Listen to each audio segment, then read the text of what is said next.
Welcome back to Slow Night Sleepy Stories. Tonight we arrive at the seventh part of Master Wonhyo's journey, the reunion. After many seasons and long wanderings, destiny has finally brought two souls back together.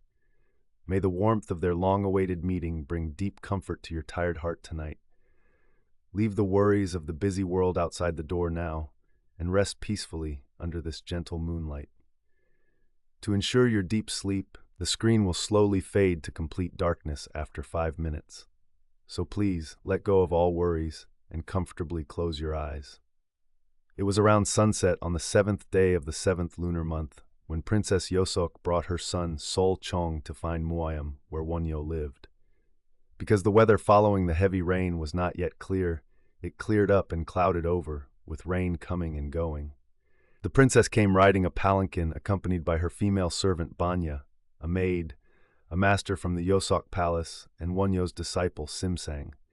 She sent the palanquin back at Dorisa Temple and walked up to Muam. Asaga was alone at Muam.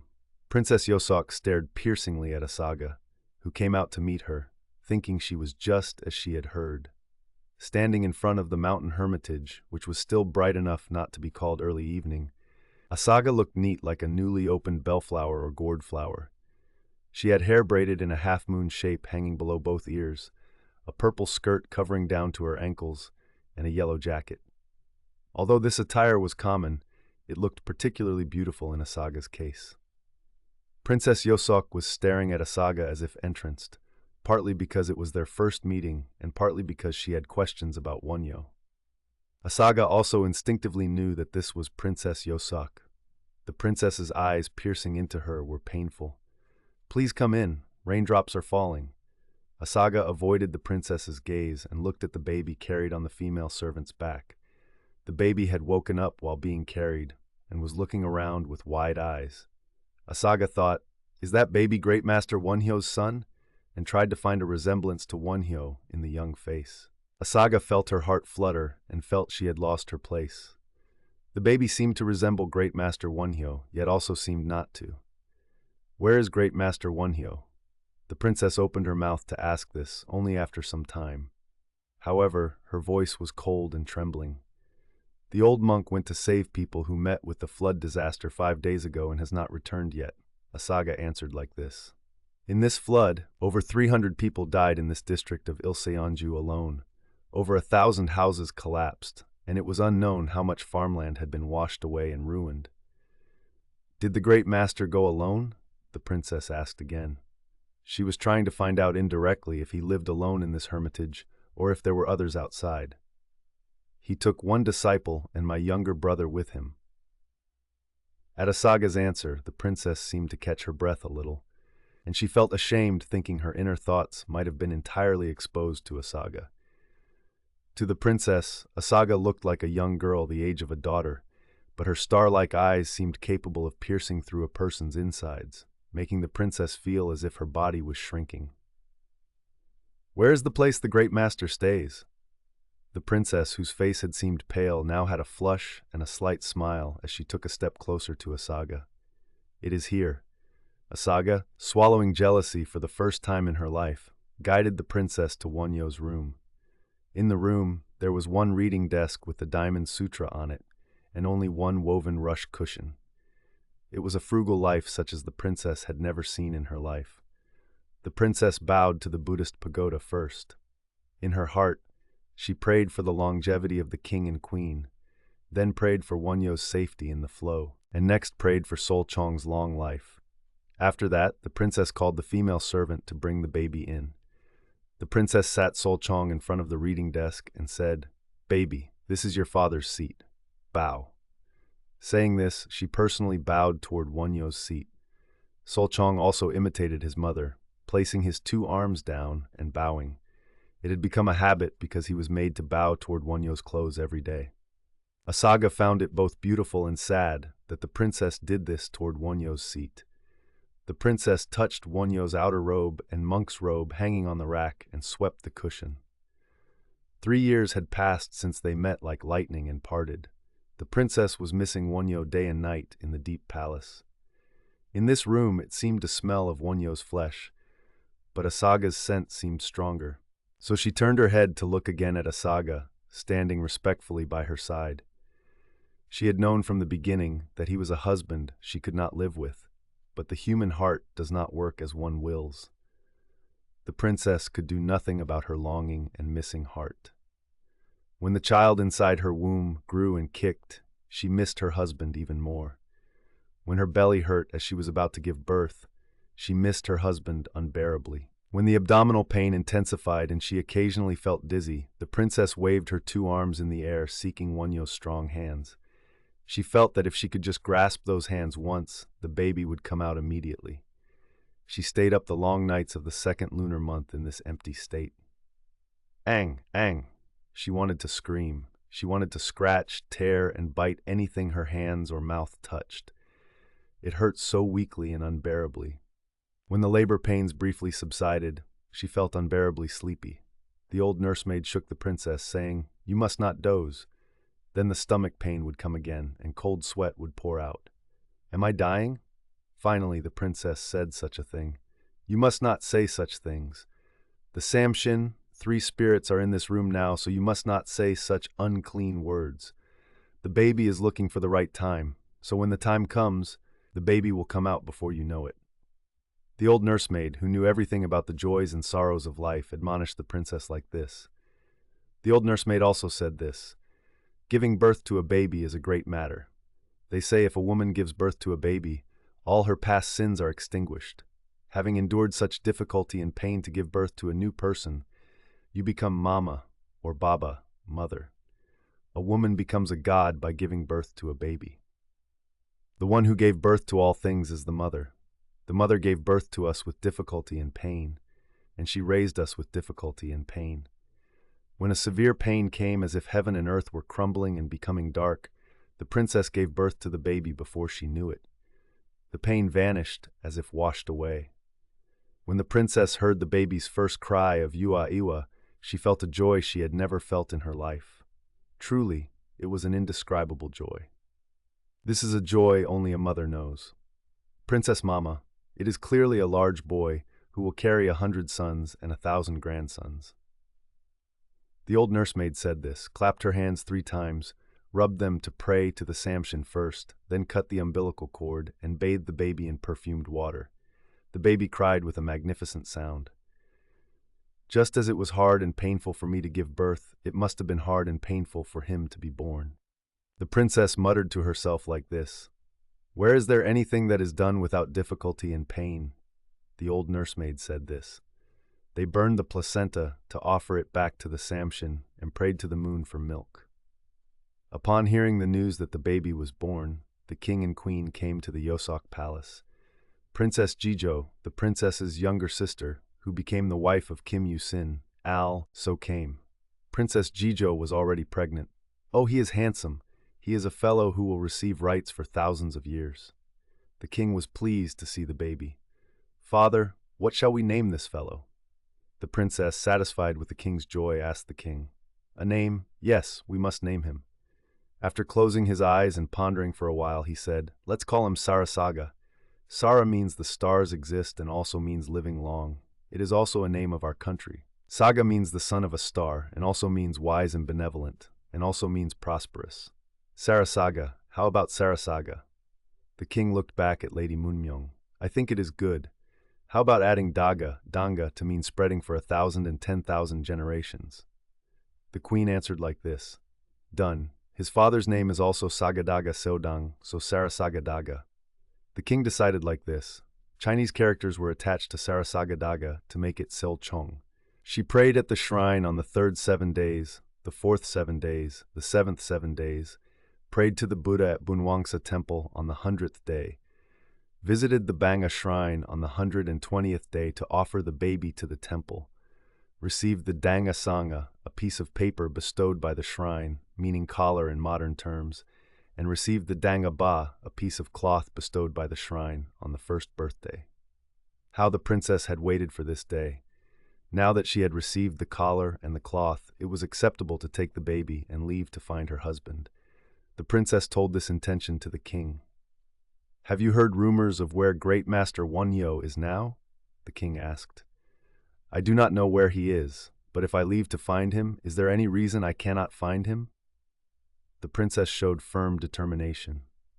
The princess felt her wish would be fulfilled if she could just show Sol Chong to Wonhyo once. "Then I will issue an order to each district to look for where Great Master Wonhyo is," the king said. "I believe there is no need to do so. The mother and son of Yosok will look for him personally." The princess replied, "You mean to leave blindly to find a person whose whereabouts are unknown? In this hot summer with a nursing infant?" The king showed concern as a father. "Even so, I think that is the duty of a wife finding her husband."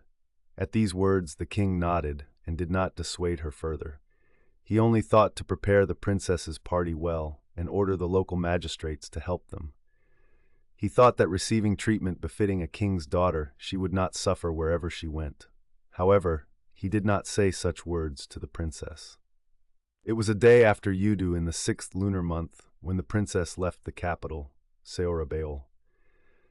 This summer was droughty, so farming was in a bad state, and the vegetation on the mountains was on the verge of burning up. The sky would cloud over heavily, drop thick raindrops, and then clear up repeatedly, making the people's thirst even more unbearable. When Princess Yosok's palanquin passed through the streets of the capital, the people whispered, "Princess Yosok, who gave birth to a son and is going to find her husband." The princess went without a destination. "Where shall we take you?" When the attendants asked at a crossroads, the princess answered, "Anywhere, to a place where Great Master Wonhyo might be." And she looked at the mountains and rivers left and right. It seemed there would be some bright light where Great Master Wonhyo was, and so she took the road either to the left or to the right. "Do you know where Great Master Wonhyo is?" The official attending the princess asked everyone they met. "I don't know." "Haven't you heard where the beggar monk who carries a gourd and chants carries on is?" He asked like this too. "Among so many beggars, do you know who is who?" This was the answer. The princess's party passed Mount Moja and Mount Boyon and reached the territory of the state of Somun. Somun was a small old country that had raised an army of 30 but was annexed by Silla. Still, there is a palace site and a well called Aojeong used by the king. When they reached a place called Heooriwon and were eating lunch, they asked a villager about Great Master Wonhyo's whereabouts, and a person dressed as a layman said, "Would such a high monk reveal his name? He hides from the world."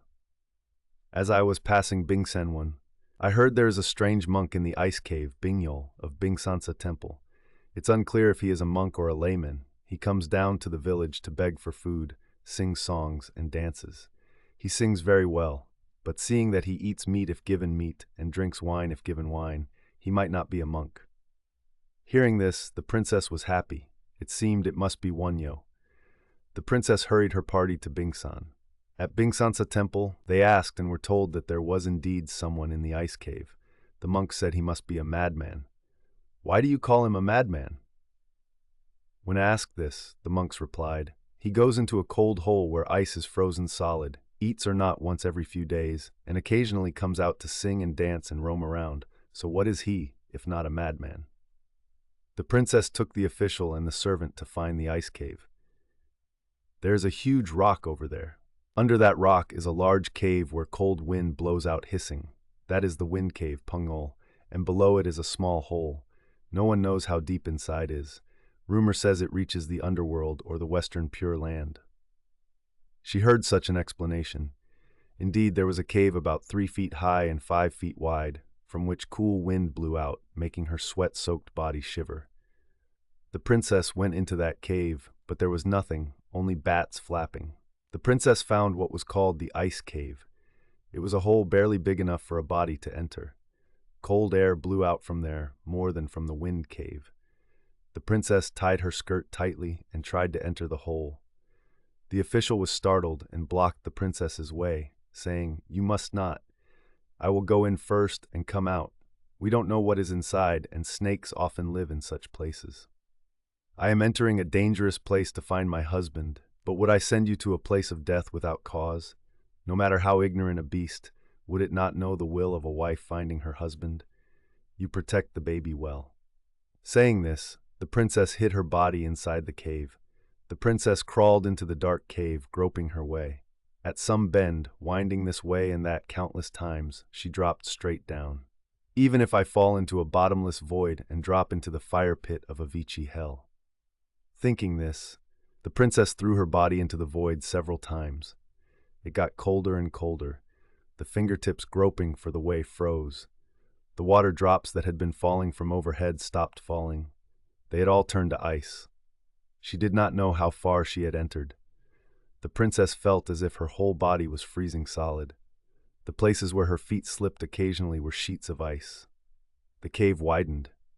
Even when she straightened her back and spread her arms, there was no obstruction. The princess shouted once to call out, "Abba, hello." The inside of the cave rang with a booming sound. The ringing sound dragged its tail long like the final sound of a great bell and then faded. And then there was no sound. The princess felt discouraged. Still, I must go to the end. Thinking this, the princess walked in. A light flashed somewhere. The princess stood tall. Goosebumps broke out.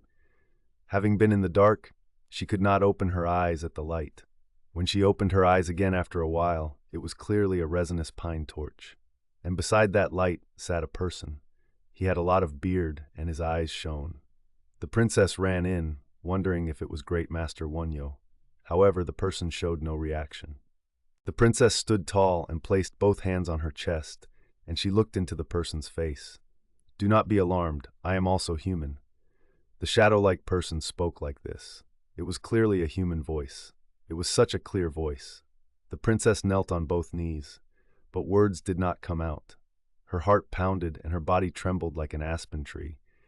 Whether it was surprise, fear, or relief, the princess herself could not distinguish well. Waiting for the princess to calm her mind, the person spoke again. "It seems the princess has come to find Great Master Wonhyo, but since Great Master Wonhyo has already moved his heart to another woman, isn't it pointless to struggle to find him?" At these words, the princess's mind, which was about to calm down, became scattered again. "I do not know who you are, but I think you are mocking me with useless words. Isn't Great Master Wonhyo an elder who would not be shaken by a woman?" The princess felt anger toward the person. "Ha ha ha." The person laughed, shaking his belly and shoulders, and said, "How could a person whose heart is not shaken by a woman have had such ample pleasure of clouds and rain in the princess's room on a May night at Yosok Palace, and even given birth to a son? Ha ha ha, what funny words I hear." And he shook his shoulders and laughed again. "No." The princess raised her voice. "That night, I used a trick to bring the great master into the palace." Before she could finish her words, he glared at the princess, saying, "Even if dragged into the palace, could one make a horse drink water if it doesn't want to?" Here the princess was also speechless. This was because instead of the high monk Wonhyo, the man Wonhyo who dallies with a woman appeared before the princess's eyes. The princess thought the person's glaring eyes were extraordinary. They were completely different from the eyes that had been laughing loudly. How on earth did this person know she was Princess Yosok? And how did he know about the May night at Yosok Palace so well? She felt a desire to rely on him, thinking he must be a friend of Wonhyo with whom he shared his heart. "I did not recognize who you are, but since you seem to know Great Master Wonhyo well, please tell me where he is. I am a body that left without destination to show the face of the father to the nursing infant son, so please pity me." The princess spoke these pleading words. "Heh, that won't do. Why sell the innocent baby?" The person said this and glared again. That glare was terrifying enough to make a person faint. "What do you mean?" the princess asked, not understanding. "Why sell the child instead of saying you are going to find Wonhyo because you miss the man?" Would a nursing baby say he wants to see his father? The princess felt as if she had been struck hard on the crown of her head with a large club. She had never thought her own heart was like that, but hearing the words, they seemed correct. However, she was angry, wondering if it was a habit of speech knowing she was the king's daughter. "Is it a fault for a wife to miss her husband?" The princess's voice trembled. "It is no fault for a female dog to follow a male dog. I mean, lying is the fault. Even if that is so, as I said before, Wonhyo already has a woman he fell for. She is 17, a girl like a dew-eaten flower bud. Perhaps even the princess would be put to shame beside a saga. If a man crazy with new affection sees an old woman, he might want to kill her. If Wonhyo strikes with that energy once, the princess will be crushed into meat paste. Surely, would someone like Great Master Wonhyo do that? The princess resented the person's ignorant words. Great Master Wonhyo wouldn't, surely. Great Master Wonhyo wouldn't, but the man Wonhyo is like that. If you want to find the Great Master Wonhyo, go ahead, but if you want to find the man Wonhyo, rather sleep with me here for a day and go. Living as a widower for a long time, seeing a woman gives me ideas. The princess was furious, as if all the blood in her body was boiling up to her head. No matter what, isn't your speech too rude? What kind of woman do you see me as to speak such insolent words? Even if this is a cave where no one sees, the Buddhas and Bodhisattvas and spirits look down. The princess jumped up, grinding her teeth. Even if you get up, do you think I'll let you go? You may have entered here as you pleased, but you won't be able to leave as you please. The person smiled broadly. The princess decided to risk her life fighting this person. She put her hand in her bosom and grasped the handle of the knife she carried. Then she cleared her throat and shouted, "Know how scary a woman's single-minded heart is, and try touching even a finger on this body. I will scratch, bite, and hang on until not a single small bone is left." The princess said this while slowly backing away. While doing so, she did not take her eyes off the person's eyes.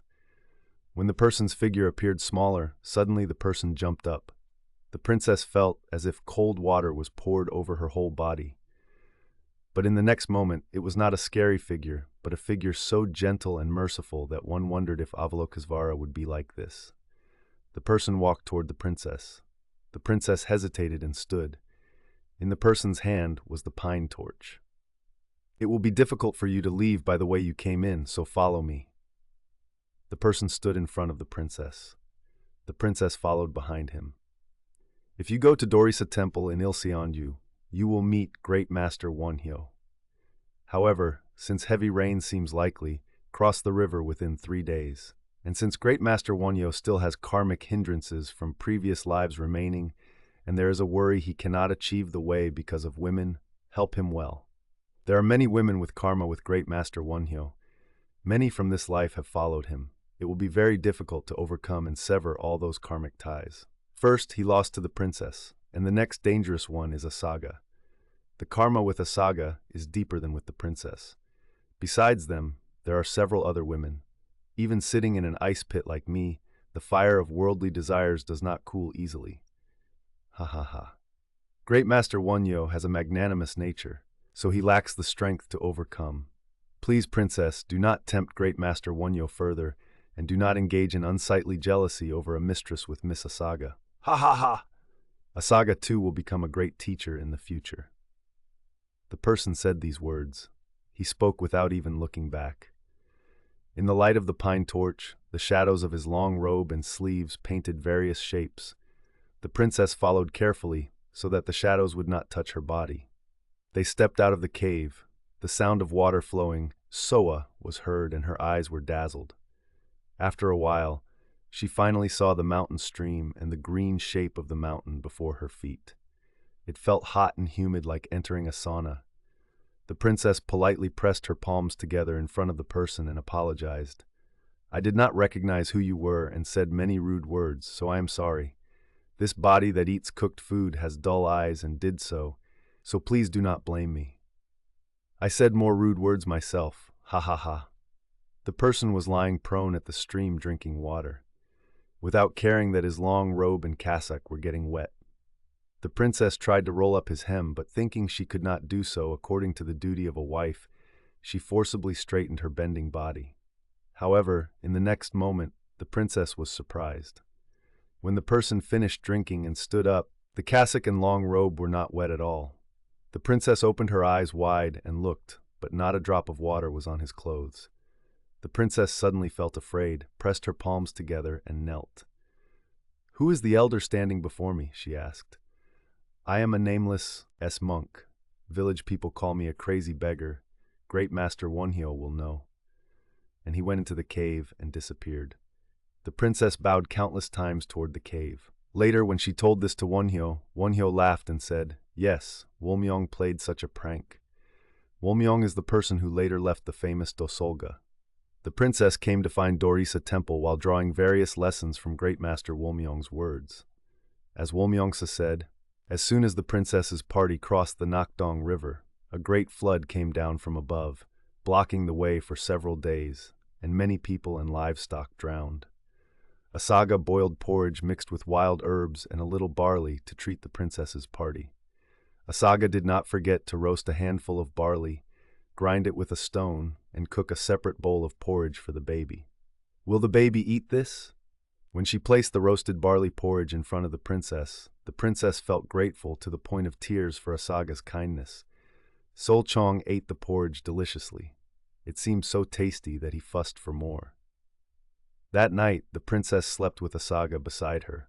Although her body was tired, sleep did not come. What disturbed the princess's mind was jealousy toward Asaga. Asaga told the princess everything. How she trained together with great Master Wonhyo at Gasangadang without knowing who he was. How they stayed alone for 3 days at Angadang. How she thought she would definitely become this person's wife. How when she told that wish to great Master Wonhyo, he refused, saying, "Become the mother of sentient beings of one Buddha land," and how her grandfather entrusted her siblings as disciples to great Master Wonhyo. The princess wanted to dig deeper and ask more, but considering her dignity, she did not ask too deeply. The princess realized that Asaga possessed not only a beautiful appearance, but also extraordinary wisdom. Her speech did not seem like that of a 17-year-old girl at all. Wonmyongsa's words came to mind again. "Even if I were a man, I would fall for a woman like this." The princess thought this. However, that is that, and this is this. Praising Asaga did not extinguish the feeling of envy toward Asaga. On the contrary, because Asaga was an extraordinary woman, the emotion of jealousy was even more intense. The princess had seen many outstanding women. First was Queen Sondeok. Queen Sondeok was King Jimpyong's eldest daughter, Princess Deokman, and the first female king.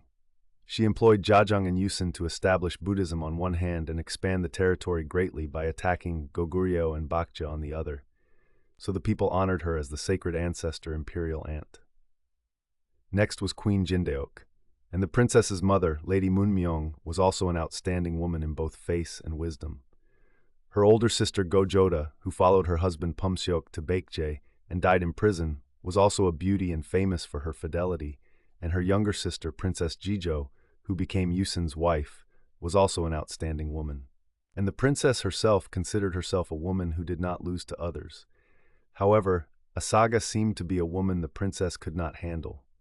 Besides, wasn't she young? Compared to the princess, wasn't it the difference between a mother and a daughter?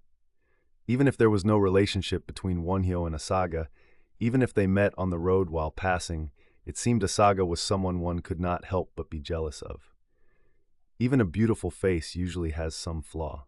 Whether it is coquettishness, vulgarity, a hollow aspect in voice, hands, feet, or gait, there is usually a flaw somewhere. However, in the princess's view, there was not a single place to find fault with in Asaga. The princess lifted her head, wondering if Asaga was asleep, and felt Asaga's body with her hand. What touched her hand was coarse hemp cloth. Asaga was wearing coarse hemp clothes. The princess held Asaga's hand. It felt like the ouching a silk pouch. She swept her chest. Voluptuous breasts were felt inside the clothes. Asaga got up as if startled. "Are you unable to sleep?" Asaga asked this, fearing the princess would be embarrassed. Asaga was also unable to sleep. "No, the baby is so pretty that I touched her." The princess answered like this. In fact, the princess wanted to have such feelings toward Asaga. Cute, beautiful maiden. She wanted to think like this. Still, the princess's heart did not listen well to the princess's words. She wanted to pick out Asaga's flaws from any corner. A lowly girl who grew up in a rural corner without learning or seeing anything. The princess tried to find Asaga's flaws with such thoughts. But Asaga did not give a single opportunity against the princess's venomous eyes. It was like a skilled swordsman not showing an empty spot to the enemy. Instead, only the princess's own flaws, which had become arrogant during 4 or 5 years of palace life, were noticeable. Ordering others for even trivial things, blaming subordinates for anything that went wrong, being weary of luxury so that there was always a bit of resentment and anger because everything did not suit her will. These were all grime-stained from the luxurious life in the palace. When her father was a mere general, the family rules were very strict, so the princess was scolded for stepping over a broom and reprimanded for stepping on a cushion. She heard loud scolding from adults, even for spilling a drop of water carelessly. Sitting, walking, everything had a rule, and speaking or laughing loud was not allowed, nor was it allowed to be too quiet. If speech or laughter was loud, it was arrogant. If quiet, it was cunning or lewd. She was hit on the calves for looking up or looking sideways, and if she left flesh on a persimmon and threw it away, she was made to wash and eat it again and report "I was wrong" to the spirits. She was a princess raised so strictly. However, since staying at the Yosok Palace, various arrogant habits had formed unknowingly. Seeing Asaga's behavior, the princess suffered because it seemed to rebuke her one by one. Even though it had been 4 or 5 days since the princess came to Mueam, Asaga's demeanor was always the same. She had never seen her washing or combing her hair, nor changing clothes, but her figure was always neat and clean. Do not show lying down or sleeping to others. Do not show a face just woken from sleep to others. Do not show crying, laughing, or angry looks to others. These were the teachings for women of the true bone and sacred bone families. Asaga was doing exactly these 3 things. The princess hoped at one point that Asaga was not a virgin. If Asaga had been trampled by Wonhyo once, it seemed that would be one flaw. However, it seemed impossible for a lie to come out of Asaga's mouth, even in sleep talk. Just as there seemed to be no place for lewdness or cunning to hide in those clear eyes, it seemed impossible for lies or words harming others to come out of those reddish lips closed neatly in a straight line. Do you still want to become great Master Wonhyo's wife? Once, the princess asked Asaga this. She wanted to hear what answer would come out. Yes, Asaga answered like this. Even now? The princess was surprised because the answer was so unexpected. Yes. How many days has it been since I studied? Asaga spoke like this. What does that mean? The princess did not understand Asaga's meaning. He says that if you study, that mind disappears. Great Master Wonhyo? Yes. The princess opened her eyes wide and looked at Asaga. The answer was both truthful and surprising. What do you think of my coming here like this, child? The princess asked, knowing it was an even more difficult question for Asaga to answer. When you first came, my heart pounded and I had hateful thoughts. Asaga lowered her head and blushed at these words. Why, because you were envious? Because of jealousy? The princess's expression became tense. Well, I don't know the name, whether it is envy or jealousy, as it was the first time. At Asaga's answer, the princess's tense expression suddenly relaxed and she laughed. A person one cannot hate no matter what. And the princess hugged Asaga tightly and cried passionately. Wonhyo was sitting by the river gazing at the river water. The rain poured down more and more. It seemed as if several years' worth of rain was falling in a day or two. The water coming down from Mount Taebaek, the water from Mount Sobek, and the water from Mount Chuk and Mount Huyang all merged and ran toward Mount Gumo. Unable to drain fast enough no matter how much flowed, the water kept pushing down from above, swallowing fields and villages one by one. It was red, muddy water. It surged, making waves, roaring and spewing foam. Another one is floating down over there. Sasama saw it quickly. Because of the pouring rain, even close range was not visible. The raindrops were thick and hurt when they hit cheeks and necks. Indeed, it comes floating. It is a roof. A roof comes floating down. 4 people are riding on it. Clearly a husband and wife and a son and daughter. The roof was almost submerged. It was coming down toward this side, bobbing up and down with the current. Wonhyo and Uimyong got on the boat. They could not row the boat in these waves. They tied a rope across to the willow trees standing on the left and right banks of the river and pulled the boat holding onto it. However, those willow trees were also gradually submerging in water, so it would be difficult to use that rope after a while. The roof came closer. Wonhyo and Uimyong pulled the rope to block the water path. It would be a disaster if the roof and the boat collide. The people on the roof seemed to see Wonhyo and Uimyong's boat only then and shouted, "Save us! Save us!" The children cried as if suddenly terrified.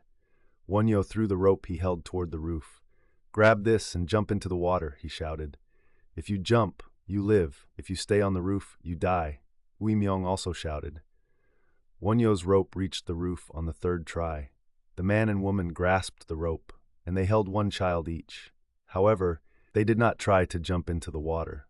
"Jump in quickly. If you don't jump, I will let go of this rope.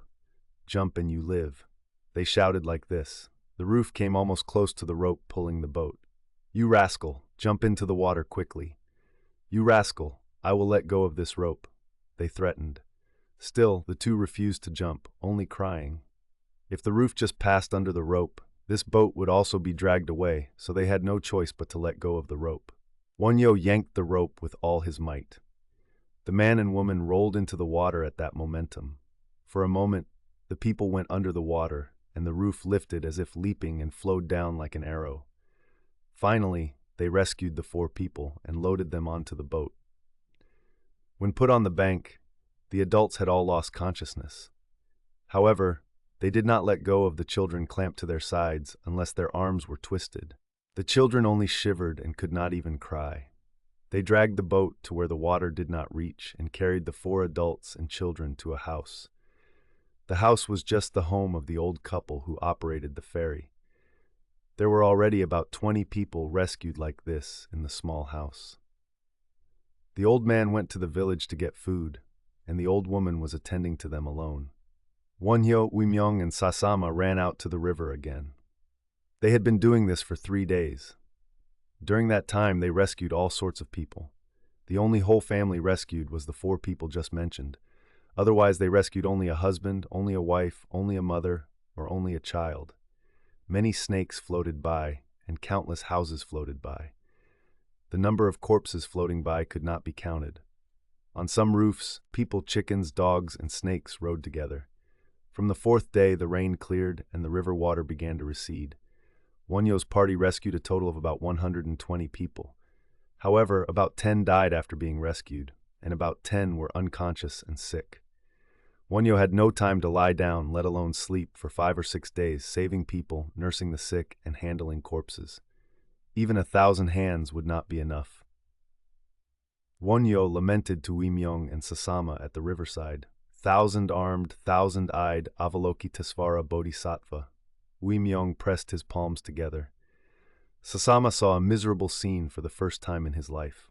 If 120 were rescued, the number not rescued was greater than that. What was unforgettable was seeing people hanging on pieces of wood, waving one hand saying, save me," and letting them float away because hands could not reach them from this side. Also, when the rescued people regained consciousness and found themselves in an unknown place among unknown people, alone, not knowing where their beloved wives and children were, they cried their hearts out. There was a mother who tried to jump into the river, saying she would die too. However, the living had to live. The food the old man obtained could not feed over 100 mouths. Among the rescued, those who could walk were all mobilized to beg for food and dig for edible herbs and roots. Still, with the rain clearing and the sun coming out, it felt livable. The river water flowed silently, finding its own path as if asking when it had ever been angry. A few more people died. This time, the fellow victims held funerals, shedding tears and chanting, "Now everyone please return to your hometowns." One day, Wonhyo brought rice, cooked a good meal, and spoke to the people like this. Some got up to leave. However, among them were people who said, "I have no house and my family is all dead. Where should I go?" Wonhyo married off 8 pairs of widowers and widows, and what remained were about 10 children and 3 old women. Among the children, the oldest was 15, and the youngest was a nursing baby. This was an orphan whose mother died after being sick for a few days after coming out of the water. The rest were 5 or 6, 7 or 8 years old, who did not know their hometowns or names well. Wonhyo encouraged the newly wedded couples to take 1 child each. They all happily agreed. If it was work Wonhyo told them to do, they would not hesitate even in fire or water. The old ferry owner couple asked for the 15-year-old child. They intended to make him a son, put him to work immediately, and rely on him in the future. Wonhyo asked Sangdong, the 15-year-old child, his wish. but he insisted on following Wonhyo. Now, this is all fate. Since everyone has come back to life, forget the past and live well anew. Since everyone dies once, do not do evil deeds but do good deeds while living. Now, go well, everyone. He bid them farewell. Among them, some knelt before Wonhyo and cried, and some begged to know the name of the benefactor who saved their lives. Wonhyo raised his voice. Namu Amitabha, Namu Avalokitesvara Mahashtama Prapta. The ones who saved you are these two, so call their names day and night. Now, since we are leaving, let us call them together once. And he chanted. Everyone followed Wonhyo and chanted. The sun in the 7th lunar month after the rain was steaming hot at the riverside. On the way to Dorisa Temple, whenever Wonhyo's party saw a corpse fallen by the river, they moved it to the mountain and buried it, doing this many times. Seeing sick and starving people lying in half-collapsed houses, they again obtained food and nursed them. Because of this, they would stay a day after going 5 li, and stay 3 days after going 10 li. The appearance of villages where fields were gouged out and only traces remained was unbearable to watch. Still, the survivors tried to live by digging roots and peeling tree bark, and tried their best to live by receiving the hot sun if millet or sorghum had even just roots attached. Frogs jumped and narrow-mouthed toads cried. Small fish trapped in puddles swarmed as the water dried up, losing their way. Snakes crawled into the grass looking for food. Herons, ibises, and egrets met their time, flying freely and landing.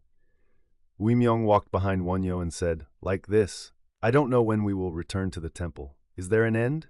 Why, are you bored already?" Wonhyo looked back at Wimyong. "It is tedious, but—" Wimyong did not know what to say. "It hasn't been a month yet, and you are bored. With such capacity, how will you save boundless sentient beings?" Wonhyo looked at Sasama. Sasama looked back at Wonhyo's eyes with shining young eyes. "Sasama, how about you? Are you bored too?" At Wonhyo's question, Sasama rubbed his eyes with his fist and said, "I don't know about being bored, but my body is tired and I'm sleepy. It's because you couldn't eat well or sleep comfortably." Wonhyo looked at Sasama and Wimyong's faces in turn. Everyone had lost weight and their eyes were sunken. It was understandable. For a few days they fought the water, and after that they saw sick and dead people every day. Staying up nights, being bitten by mosquitoes and fleas next to rotting corpses, and even during the day, there was no time, and even if they tried to lie down and close their eyes, flies and ants pestered them. They became accustomed to receiving the urine and feces of sick people and handling corpses like kneading rice cake. At first, Wimyong and Sasama both found it dirty, annoying, and scary.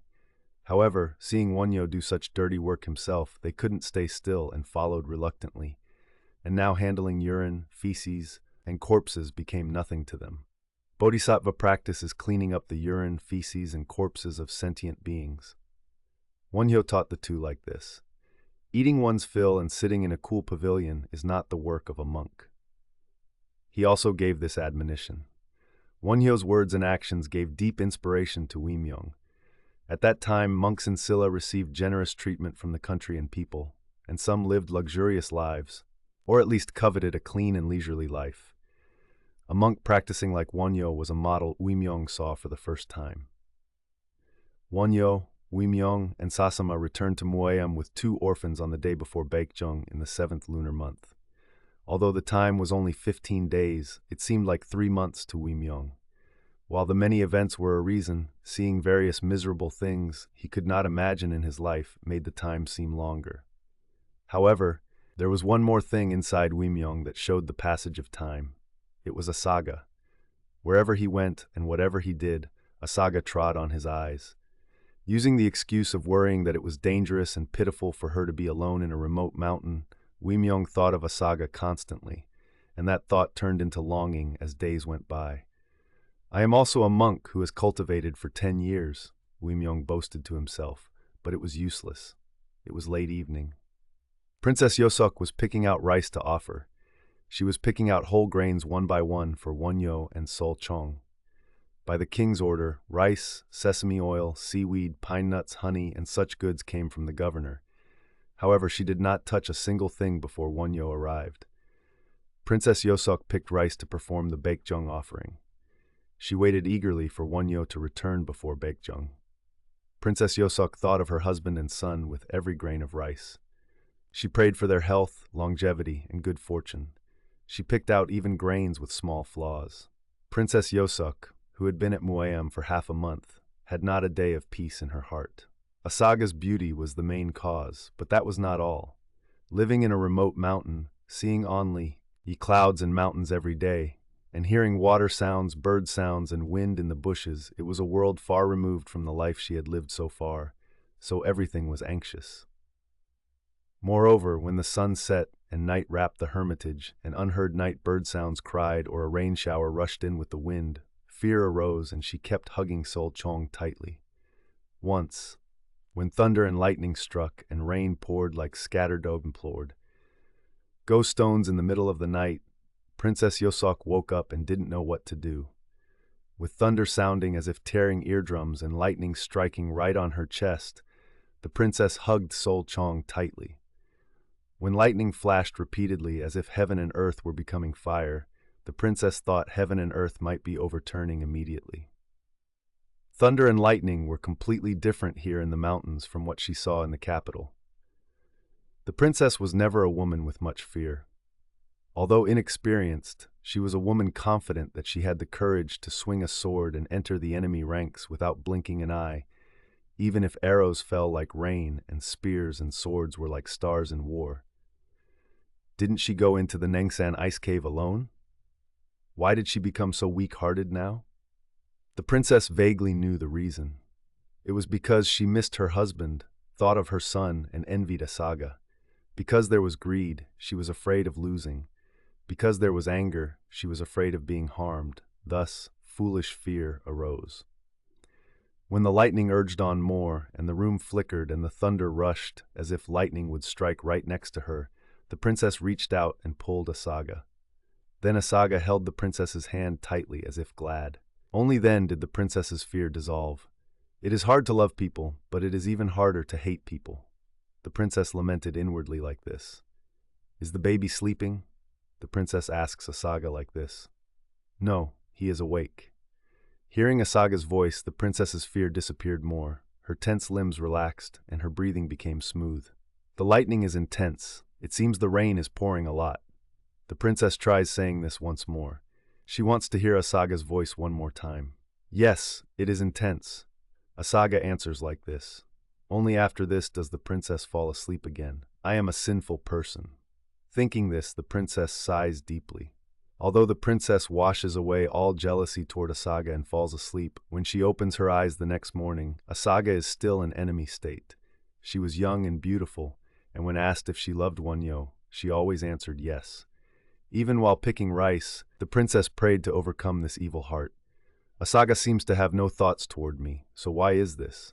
No matter what, I am a sinful woman. The princess bites her lip. Only when Sol Chong comes and hangs on her does the princess smile an unreserved laugh. As a mother, a bodhisattva. As a wife, a yaksha. The princess muttered like this. Although the princess tried to be free of thoughts while picking rice, the waves of the mind's ocean would not sleep no matter what.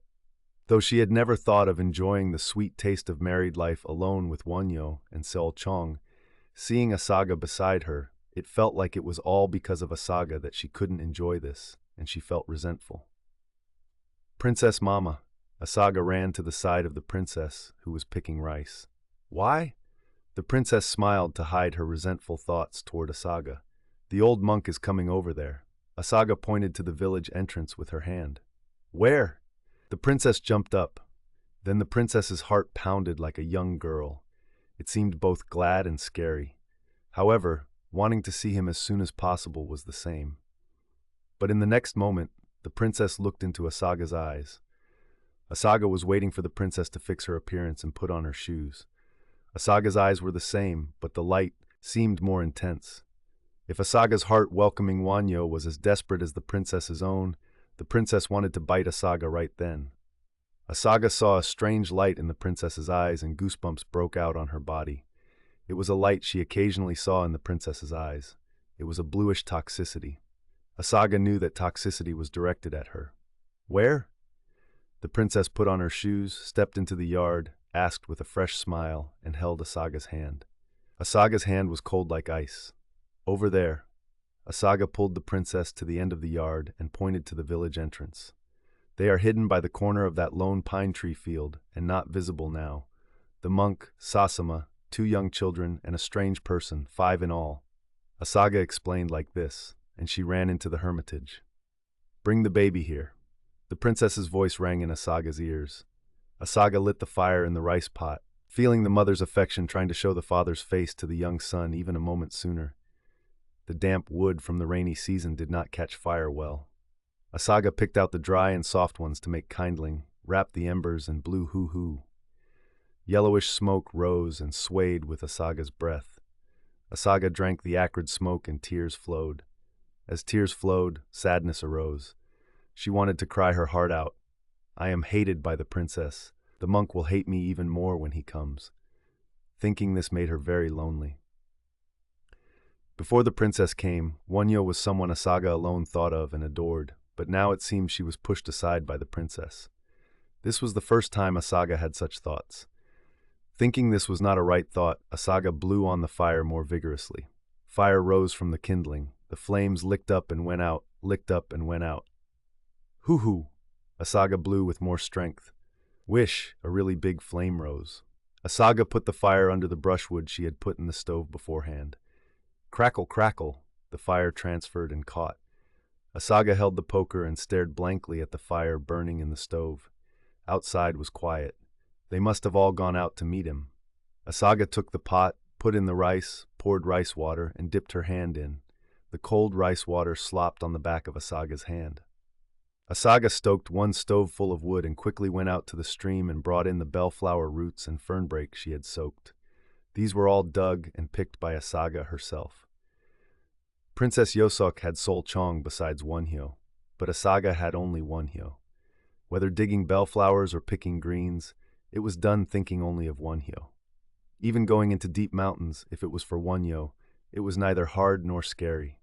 Whenever she found fat bellflowers or tender greens, Wonhyo stood in front of Asaga.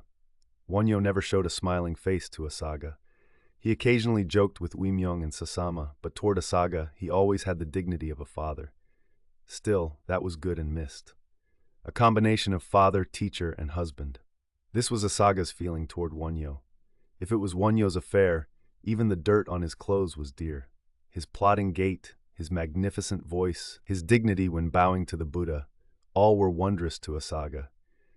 She liked so much how Wonhyo washed his rice bowl himself after eating and drank the gruel water, holding the bowl high with 2 hands, that she learned it immediately. And when bowing to the Buddha, she could learn just by watching once how he raised 2 hands high, drawing a big circle, pressed palms together in front of his chest, knelt, touched his forehead to the ground, and bent his hands up over his ears. Every word of Wonhyo stuck deep in Asaga's ears, and every action of Wonhyo soaked into Asaga's eyes and did not leave.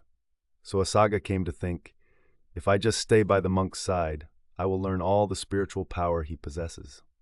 When Asaga was seasoning the bellflowers and greens with plenty of oil, murmuring sounds were heard outside. The monk has come. Asaga's heart pounded and her face burned. Asaga quickly washed her oily hands in rice water and came out of the kitchen. What stood out to Asaga's eyes was Wonhyo's appearance, wearing damp, coarse hemp clothes, carrying a knapsack, and wearing a large bamboo hat. His face was tanned black and his beard was shaggy. His 2 cheeks were sunken. He looked very haggard, but the brilliance in his eyes remained. As Wonhyo's dignified eyes turned toward Asaga, Asaga pressed her palms together and bowed. Only after bowing to Wonhyo did Asaga see her brother, Uimyong, and the others. The princess followed Wonhyo, holding Sol Chong personally, and Sasama smiled at his sister as if glad. Uimyong pretended not to look at Asaga. The 2 orphans, a girl and a boy, were looking around at the house and people they hadn't seen before. The boy's hair met his eyebrows, making him look fierce, and the girl had small eyes and a pointed chin, making her look spiteful. Both had faces that looked very unlucky and ill-natured. Asaga wanted to take Wonhyo's hat and knapsack, but held back. Sasama quickly took off his load and took Wonhyo's, and Uimyong took that load. Since it was the teacher's hat and load, he held it with 2 hands, brought it into the room, and put it in its place. The princess stood restlessly holding the baby, watching Wonyo's actions. She was dissatisfied that Wonyo did not hug Seol Chong immediately upon seeing him, nor speak.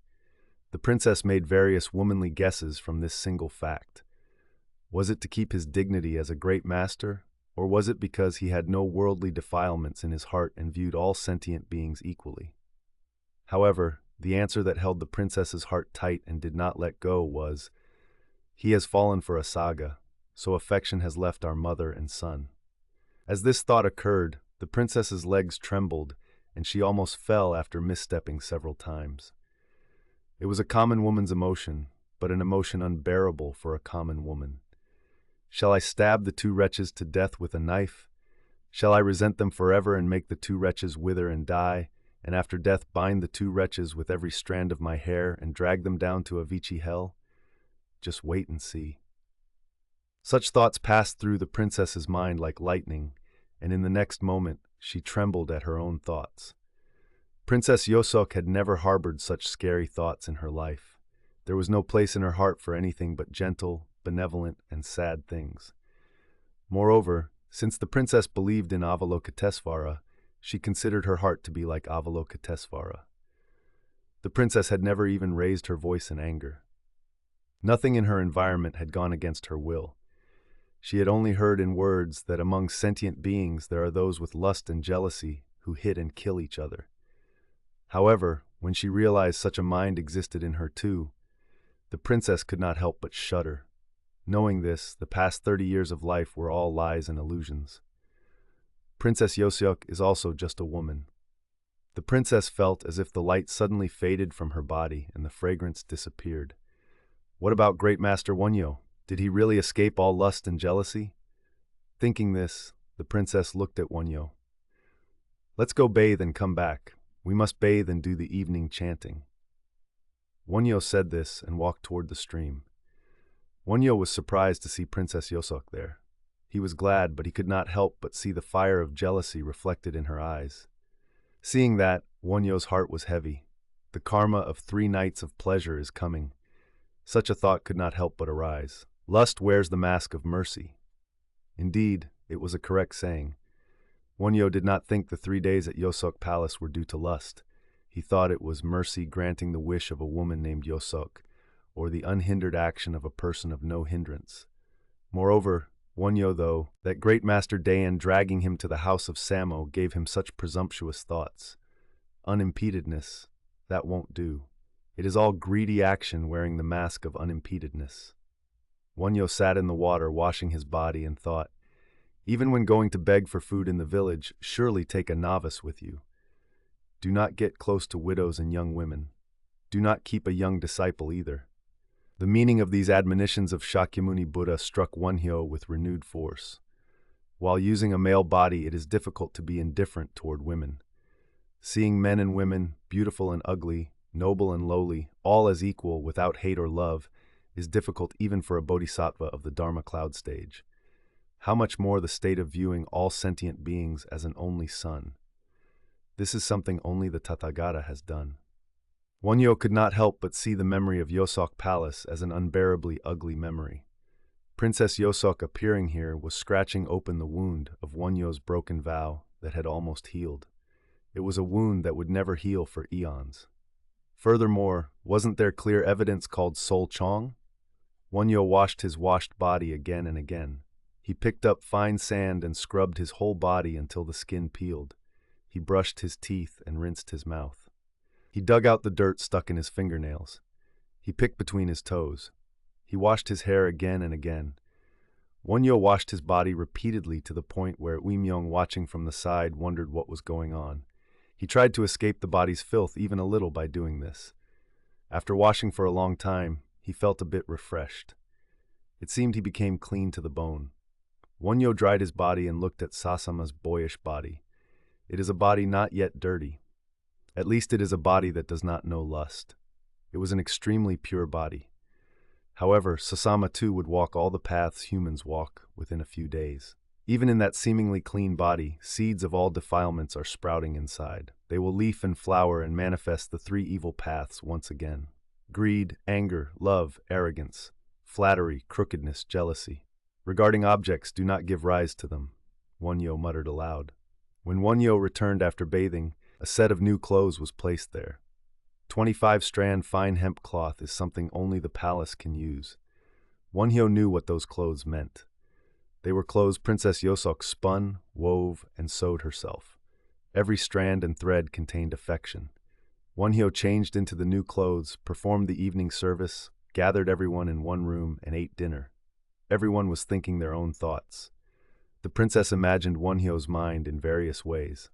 She concocted the relationship between Wonhyo and Asaga in this shape and that. Thoughts were different when lifting rice with a spoon and when putting it in her mouth. However, seeing Wonhyo sitting calmly and eating, she also felt relieved. Wimyong felt that Asaga, whom he saw after a long time, was even more beautiful. However, it was clear Asaga had no thoughts toward him.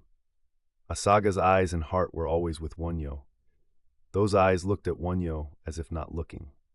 Wimyong knew well he was just a nameless monk compared to Wonhyo.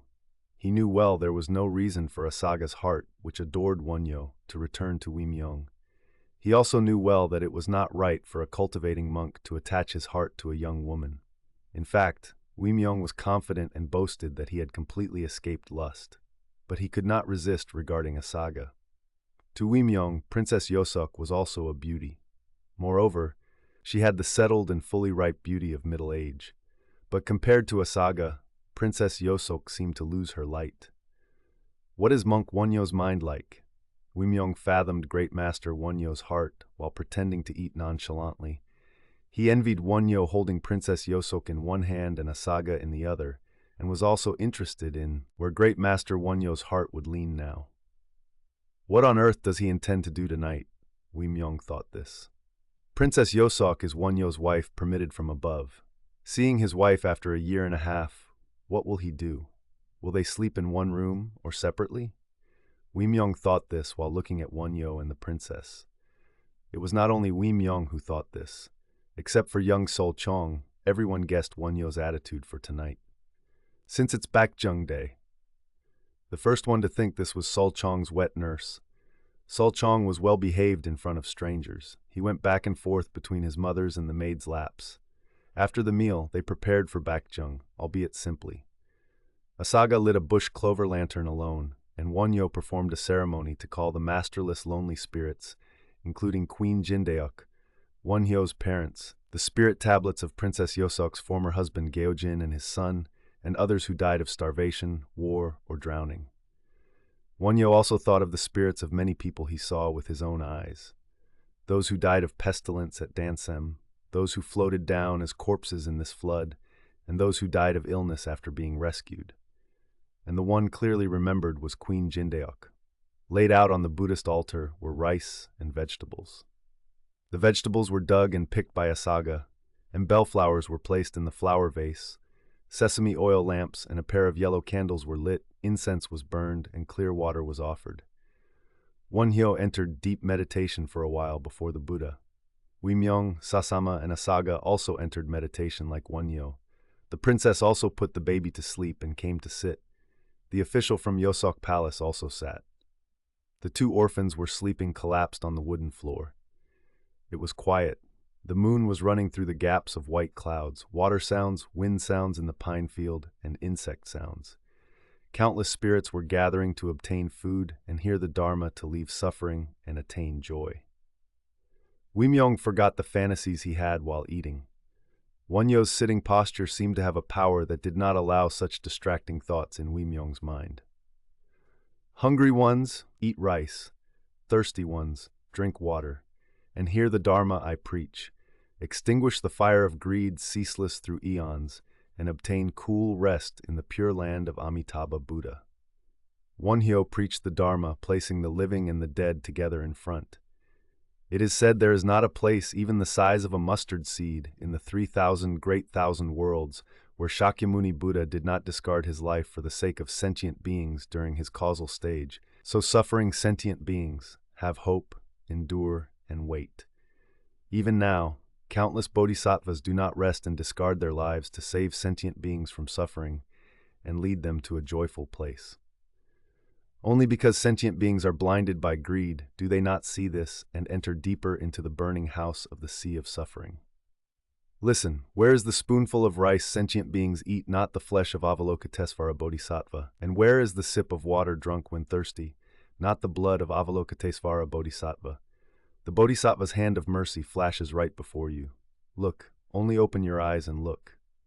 If you realize, you are a Buddha. If you are confused, you are an ordinary person.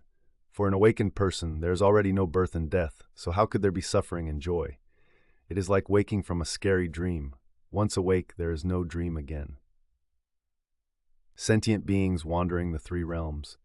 On Baekjung next year, I will again place rice and water and call sentient beings to preach the Dharma, but I pray do not be confused until then. Here, obtain the patience of non-birth immediately. After preaching to the spirits like this, Wonhyo preached toward Wimyong and the others. Wimyong? Yes. Asaga? Yes. Sasama? Yes. Wonhyo called the well 3 people like this. The 3 felt awestruck. Wonhyo opened his mouth. This is where the traces of Preceptor Edo are. What did Preceptor Edo do in his life? He only tried to transmit the Buddha way to sentient beings. He never married, never sought power, and never sought comfort for his body. How about Ichidan, meaning morning?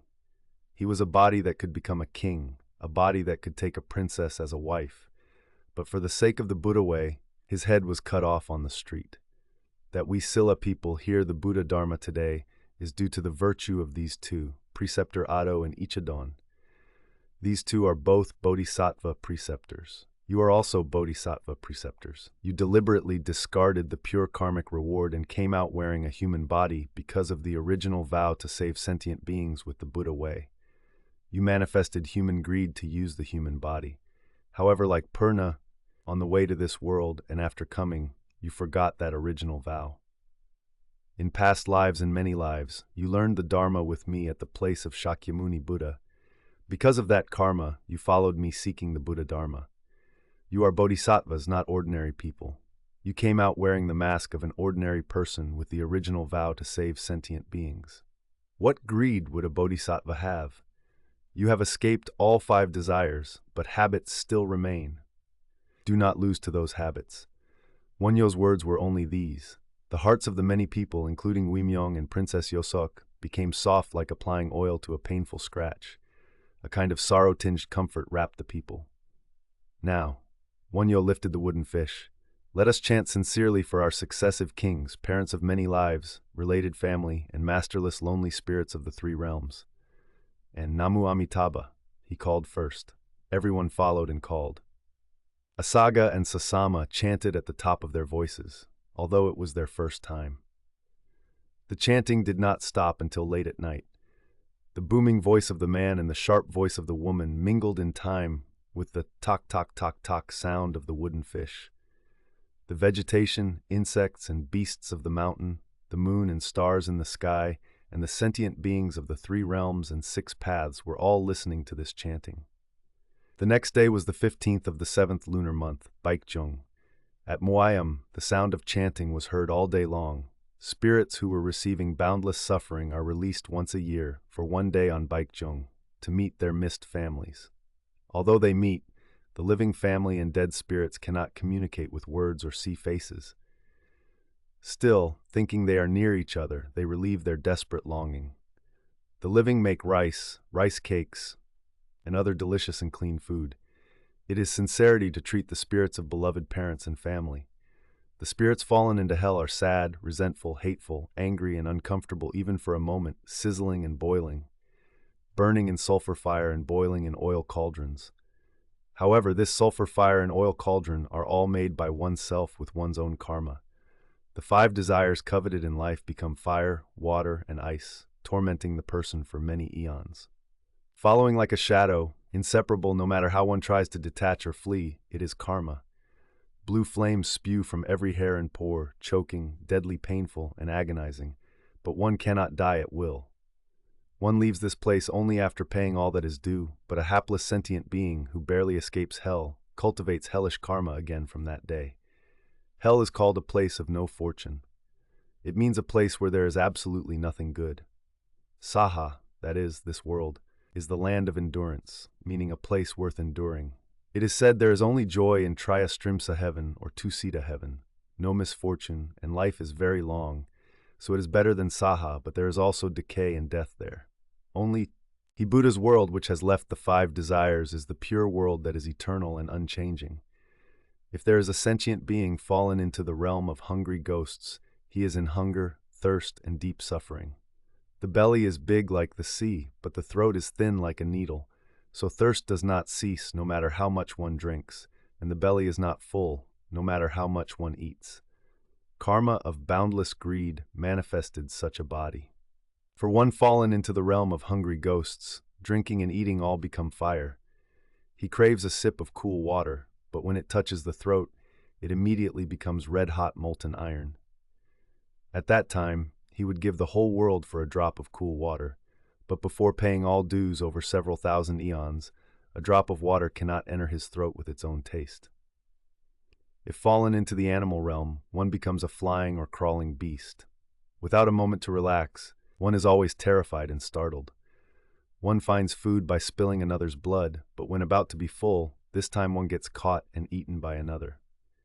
Even if one pays all dues of the three evil paths and is born as a human in the world, the remaining unextinguished evil karma makes one mute, deaf, or crippled, or having dull spirit unable to distinguish right from wrong, good from bad, so that everything one works hard for in life becomes harmful to oneself. Or even if one is good-looking and intelligent, the world does not trust one.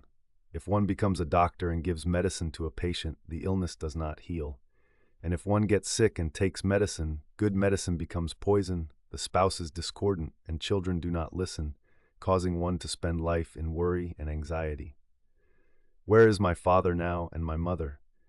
If one saw a child die before parents, where are my son and daughter, wife, husband? Also, where is that person who gave me grace born now? Though such thoughts never cease, on the 15th of the 7th month, Ulambana, in the world servants are also released for a day to visit their ancestors' graves and relatives, and it is said that even in hell, spirits are released for this one day to visit graves and homes. On this day, people welcome the spirits of parents and family home, lodge them for a night, offer food, smells, and sights, and at the same time invite virtuous teachers to preach the way of leaving suffering and attaining joy. It is the utmost sincerity of the living to try to save my parents and family following the example of Modgalyana saving his mother from hell. It is said one word of chanting from one who has left the five desires can extinguish the fire of hell. Only rice and water given by the hand of a pure Dharma master can stop the hunger and thirst of hungry ghosts. In Wonhyo's eyes, faces like Queen Jindeok, his mother, grandfather, and Yoseok's former husband Geojin are visible. The king is a transformation of a bodhisattva, having cut off all 10 evils and cultivated all 10 virtues, and is receiving the reward of long life. But the longing for the mother who died soon after giving birth to him was most intense for Wonhyo. Wonhyo regretted not chanting more at his mother's grave last time, so this day he offered 10,000 chants for his mother. He dedicated 10,000 chants to his mother. Next, the one he could not forget was Geojin. Wonhyo went into the enemy lines and brought back the body of that young one who fell fighting bravely. At that time, Wonhyo's clothes were soaked with Geojin's blood. Princess Yoseok also thought of Geojin. Having been bereaved after barely 3 days of marriage, there was little material left in memory, but there was still something poignant. Asaga and Sasama also thought of their parents. The image of the father who was good with swords and handsome was clearly remembered by Asaga, but it was a faint memory for Sasama. The memory of the mother who lay sick for a long time was intense. It was the first Ulambana after the Mo. There died, so it was even more so. On this day, Wonhyo preached the Ulambana Sutra and explained the origin of Baekjung, that is, Ulambana. When it reached the part where Modgalyana grieved and struggled for his mother, everyone cried, and they resolved to save their loved ones no matter what. One sound of chanting called by a clear mind. Wonhyo said this is never an easy task. In the minds of us ordinary people soaked in 5 desires and defilements, it was difficult to have a clear moment leaving greed even once in a life. As soon as eyes open in the morning, clouds of 5 desires rise. The mind of an ordinary person is like the rainy season sky.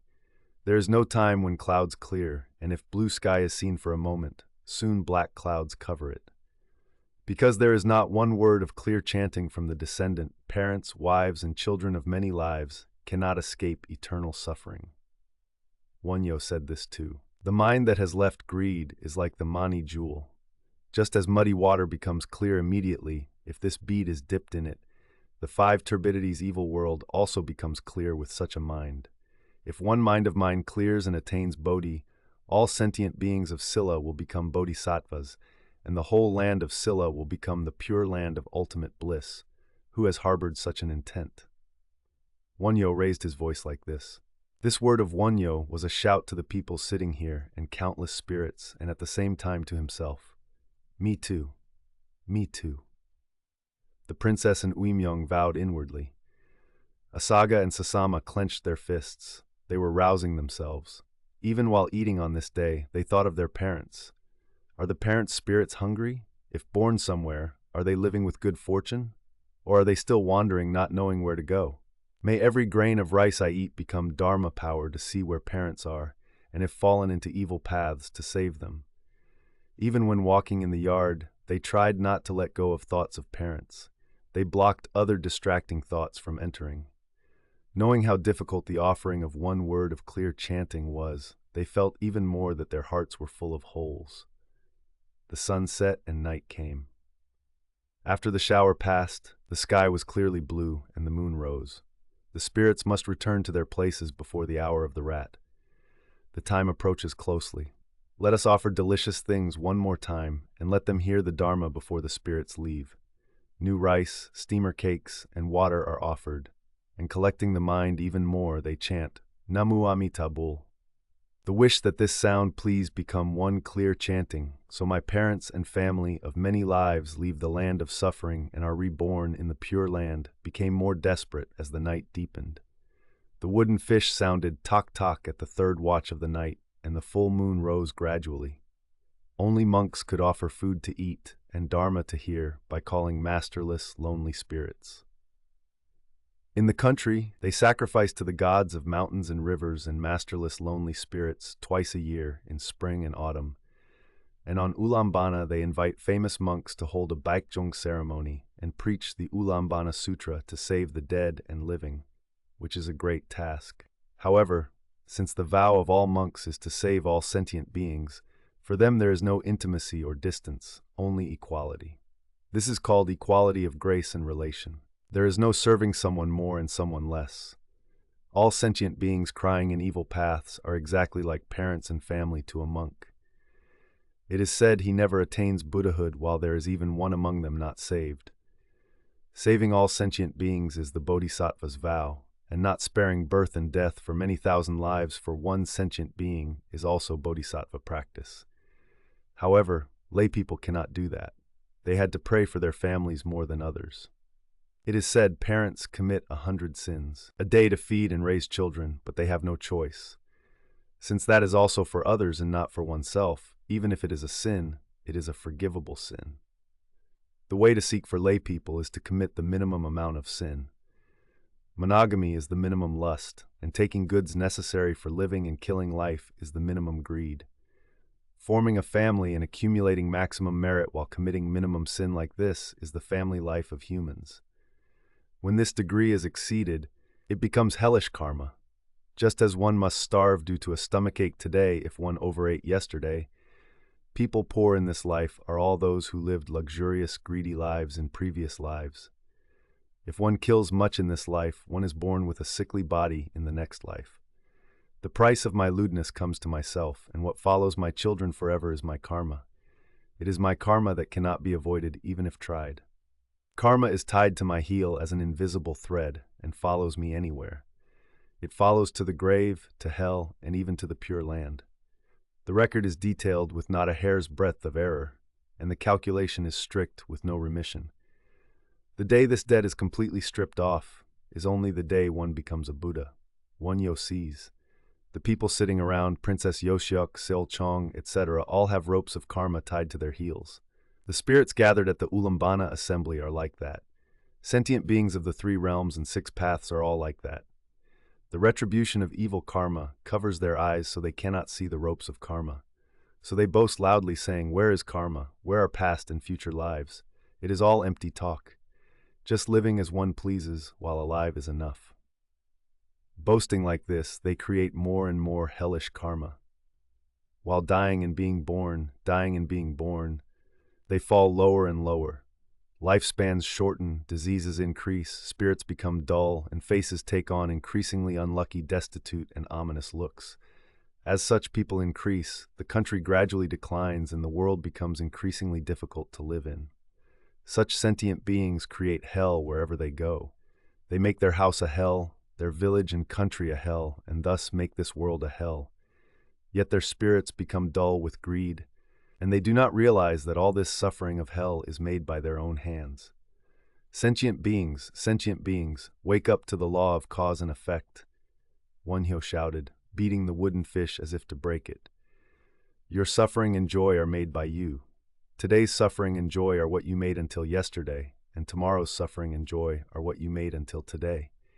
If you pile up the evil karma you have made, Mount Sumeru would be lower. If not for the great mercy and spiritual power of the Buddhas and Bodhisattvas, sentient beings wearing human forms would have already ceased to exist. Sentient beings, do you still not know to wake up? How long will you hang on to greed for your one body? Wonhyo struck the wooden fish loudly once more and shouted high. Midnight approached. Now the spirits must be sent back. Wearing the temporarily removed yokes and chains, the sinful spirits must walk the cold, dark, long road again. They must pay the remaining suffering until they awaken. Hot tears flowed from Wonhyo's eyes, flashing in the candlelight. Wonhyo burned the paper tablets while chanting mantras. Everyone chanted loudly to let the sinful spirits hear even one more sound. They wanted to let them hear the Buddha Dharma for their relief from suffering and attainment of joy even while following behind. Like that, people's hearts were filled with thoughts for parents, family, and masterless lonely spirits, forgetting themselves. What is kindness in the underworld? Only faith and merit count. While this body is alive, power and wealth have influence, but once the soul leaves this body, only karma remains. When suffering terrible and disgusting hardships, what to use is kindness? It is said only the merit of believing in Buddha Dharma, doing good, reading sutras, and chanting counts. The group shared the food offered to Buddha. Everyone felt slightly tired. Like a house that has hosted many guests, everyone felt lonely. Asaga looked out the door repeatedly, as if her father and mother had just been here and left. It seemed they would still be standing outside the door putting on shoes. But outside was only moonlight. Asaga suddenly thought of her father and mother, and sadness welled up. Father, mother, come back here. She wanted to call the souls. When Wonhyo took off his long robe, seeing that the clothes coming out from inside were clothes Princess Yosok made by hand, she wanted to cry even more. Asaga was sad that she seemed to have become a useless person to Wonhyo. He is the teacher, after all. Because he is a husband, why? Asaga reasoned with herself like this, but the sadness did not go away. Wonhyo went into one room to sleep with the princess. Asaga, the princess's maid, and the girl Wonhyo brought went into one room, and the men slept in the large room. Although it was natural for Wonhyo to sleep in one room with the princess, to Asaga it seemed like a great catastrophe. How could he, after that sermon earlier? Asaga felt strong antipathy toward Wonhyo. Asaga could not fall asleep no matter what. It felt like she lost something and was kicked away. Although Asaga, a virgin, knew male-female relations, somehow it seemed like something great Master Wonhyo shouldn't do, and she was angry. What kind of great teacher is he? Asaga could not suppress the impulse to spit at Wonhyo. What is that? Even if he broke the precept once. At Angadang, what did he say to me? Would he break the precept twice after doing it once? Didn't he tell me to become the mother of all sentient beings? But, unable to endure, Asaga opened the door and stepped out into the yard. The moon was tilting to the west, and insect sounds were even louder, while moonlight shone halfway on the window of the room where Wonhyo and the princess were. Ah, dirty!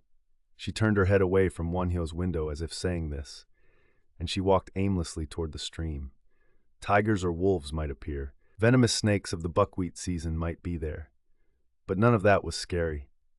The black shadow of the mountain valley was like the open mouth of hell, giving Asaga chills. So what? What is there to be afraid of? Asaga walked hurriedly toward that dark shadow.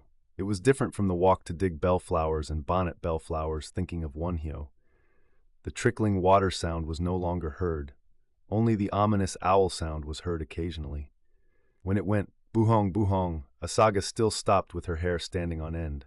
However, she did not try to return to the hermitage but went further up the valley. The moon was completely hidden by the peak. Suddenly it became pitch dark. Asaga's hair stood on end again and goosebumps broke out. Asaga screamed half crazily, "Mother, mother!" The mountain echo answered, "Mother, mother!" At Asaga's sound, the insect sounds like rain stopped abruptly. It was a truly terrifying silence, but soon the insects began to cry again.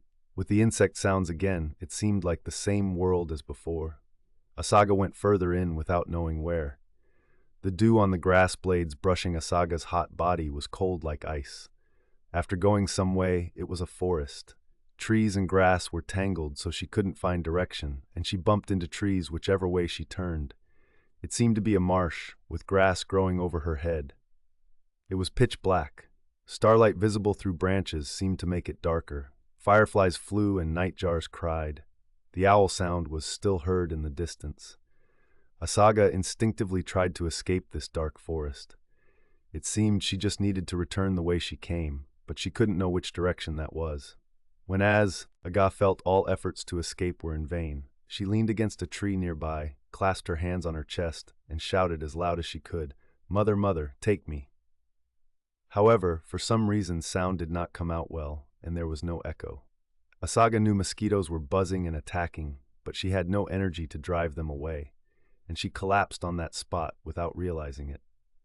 "Why am I like this? Why am I like this? Where did I come? Where is this?" Muttering was also unconscious. The princess's maid knew Asaga went out, and having fallen asleep inadvertently, when she woke up again and saw Asaga wasn't next to her, she was startled. Call it a woman's sixth sense. The maid seemed to know Asaga's heart. Where could she have gone? The maid thought this and jumped up. By then there was no moonlight on the window. Did she die? The maid thought this. She was nearing 30 but was a virgin raised hidden in the palace, so she didn't know the affection between men and women, but instead imagined various things. Seeing the princess adore great Master Wonhyo from the side, she envied it. She was the one who guided him to the bath on the day Wonhyo first entered Yosok Palace, dressed him in new clothes, prepared the bedding for Wonhyo and the princess, and attended Wonhyo during the 3 days at Yosok Palace. Therefore, the maid could sympathize with Asaga's heart by comparing it to her own. Just as the princess envied Asaga's beauty, she also felt infinite attachment to Asaga while envying her. Even if there are 1,000 women, the heart is one. Women know women's hearts.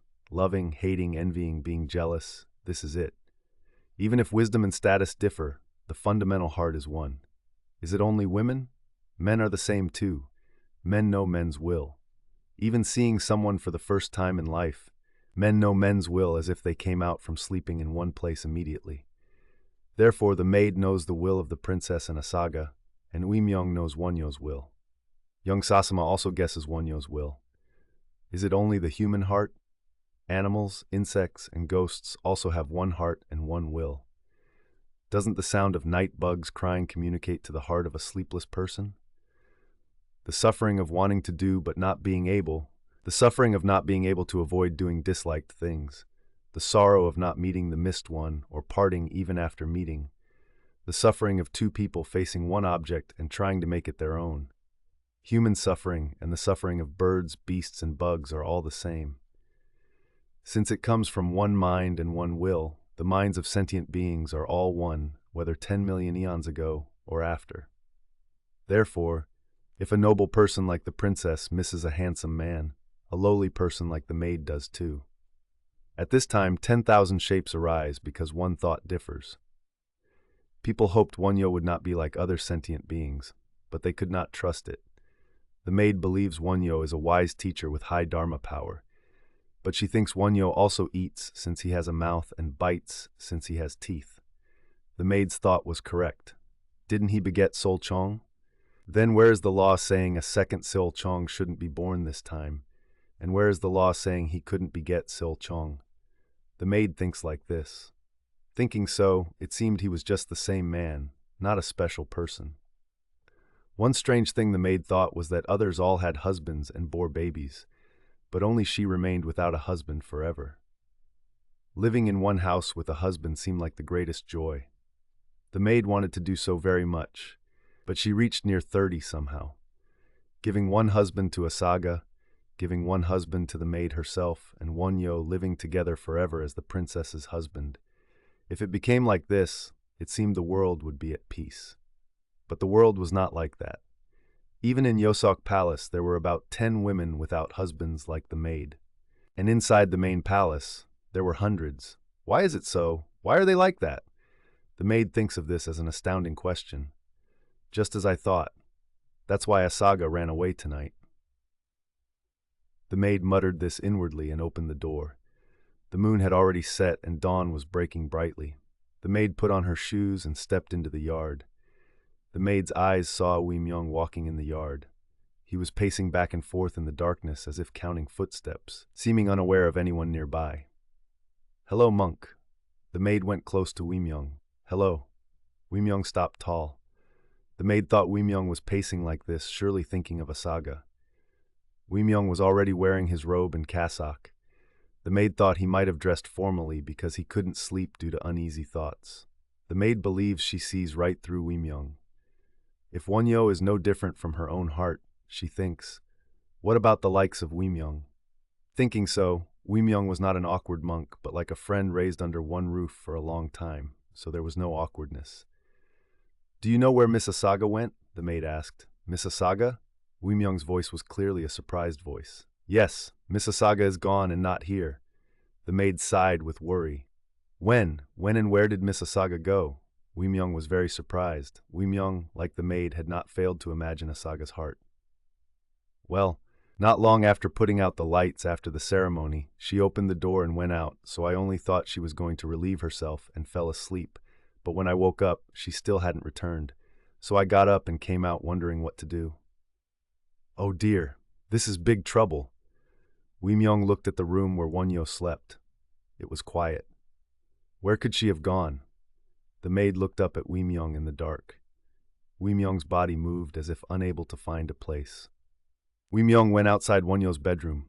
"Monk, old monk." Wee Myung called like this and tilted his ear. Outside the room door, Wonhyo's large leather shoes and the princess's small flower shoes were placed side by side. "Why?" Wonhyo's large and heavy voice was heard. "Asaga is gone." Wee Myung stepped one step closer to the room door. "Asaga?" Wonhyo's voice came again. "Yes, the maid says she went out after lights out following the ceremony and hasn't returned yet." Wee Myung sighed long. Wonhyo led the way, and Wee Myung and Sasama followed to find Asaga. Just after the moon set, the sky was bright with dawn light, but the ground was pitch black. Wonhyo stopped briefly to think, then went, then stopped and thought, then went. Looking around, he was thinking of Asaga's state of mind at that time. Wonhyo's party searching for Asaga went deeper and deeper into the valley. Now bird sounds and insect sounds were sparse, and dew had fallen on the grass as if a shower had passed, soaking Wonhyo's robe hem thoroughly. Thinking of Asaga's mind climbing this remote valley alone in the middle of the night, both Wonhyo and Wee Myung felt their hearts ache. "Monk, what if Asaga went down below?" Wee Myung asked this. "No, she would have gone up this way." Wonhyo answered like this. Wonhyo did not believe Asaga went down to the world. Wonhyo believed Asaga was not someone who would go down to the world to find another person because she was disappointed in Wonhyo. Wonhyo believed that if Asaga was disappointed in Wonhyo, the only thing she would do was climb high up the mountain. Wonhyo believed that dying while climbing was the only path Asaga would take. A reddish light shone in the eastern sky. Wonhyo pressed his palms together toward the red sky where the sun would rise. Ah, am, aka, ah, bi, ra, hum. He chanted the mantra of Mahavairocana. Since Wonhyo learned without a teacher, it was all a method he established himself seeing from scriptures. The sun is central in ancient faith, and in Buddhism the figure Mahavairocana clearly symbolizes the sun, so the meaning was quick, Klai understood by Silla people. Wonhyo also worshipped the sun. Being the source of all light, source of heat, source of life, it gives birth to and raises all things, but does not pretend to do so, which Wonhyo considers non-action, wu-wei. The sun gives light. Without light, there would be no life, and if there were life without light, how sad a life would it be?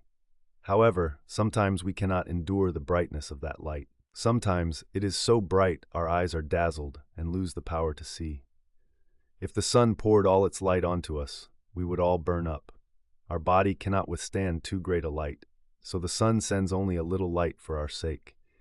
Standing back far and high, it sends light to the extent we can receive.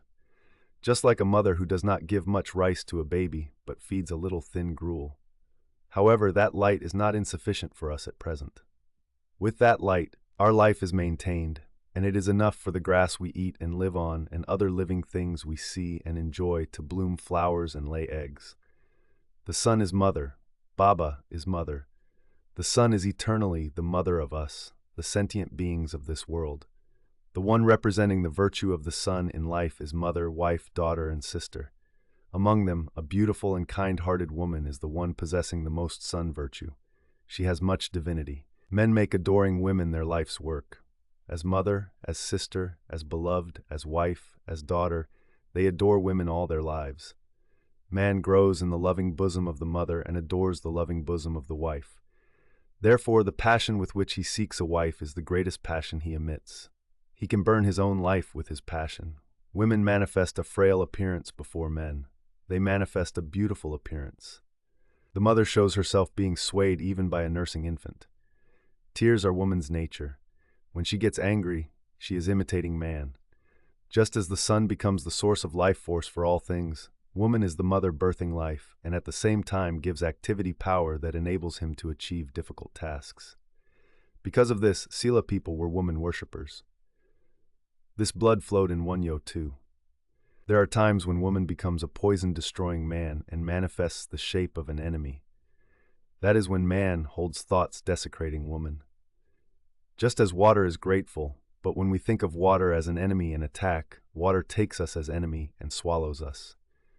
It is like God giving blessings to those who love God, but becoming a terrifying avenger to those who desecrate God.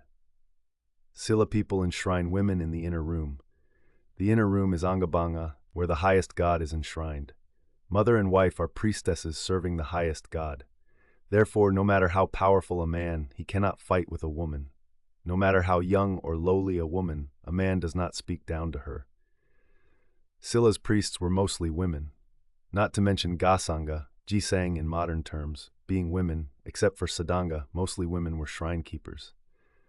Silla despised women only after the customs of Tang entered. As they came to tease and despise women, Silla perished. Asaga, Asaga.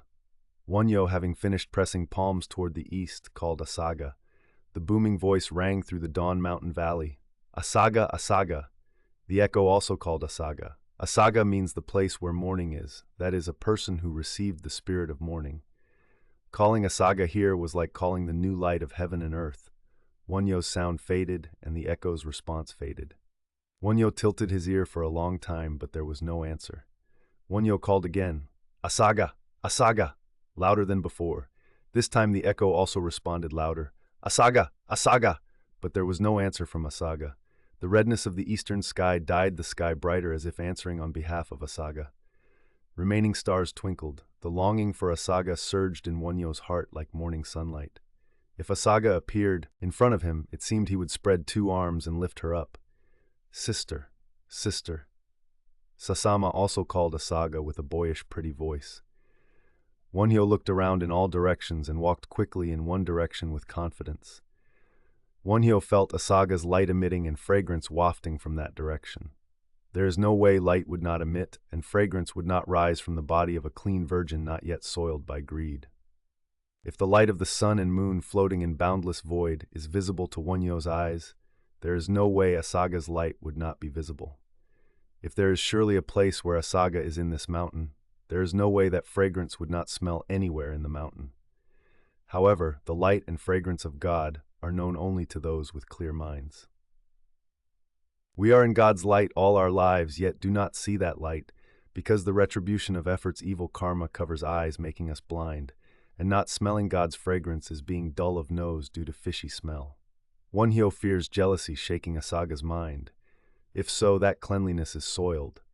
He wanted to preserve at least one completely pure woman in heaven and earth. The light and fragrance of that one person can cool the boiling hearts of jealousy of all sentient beings. Wonhyo wanted to protect Asaga's purity to the end. As he said at Angadang, he hoped Asaga would become not the mother of one or two people, but the great mother of sentient beings of one Buddha world. To protect Asaga's purity, Wonhyo felt he could do anything. He would not hesitate even to lift a sword and commit killing. Even the Udumbara flower that blooms once in a long while must first sprout to be seen. Weed like grass and misk trees grow limitlessly, but Udumbara rarely grows. How much more in a land soiled by sin? It is a flower that does not grow unless it is a pure land. What if the Udumbara sprout that managed to grow is stepped on? What if it dries up? What if it becomes food for indifferent bugs? Wonhyo believes Asaga is Scylla's Udumbara. Wonhyo considers himself the farmer protecting this young sprout. He believes it must be raised so nothing can approach even if left alone anywhere. But what has happened to Asaga? Wonhyo walked toward the bush, pushing aside dew-wet grass, soaking his clothes. Dewdrops fell from leaves like leaves hit by rain. Drowsy insect sounds broke and continued. Finally, Wonhyo saw Asaga's footprints.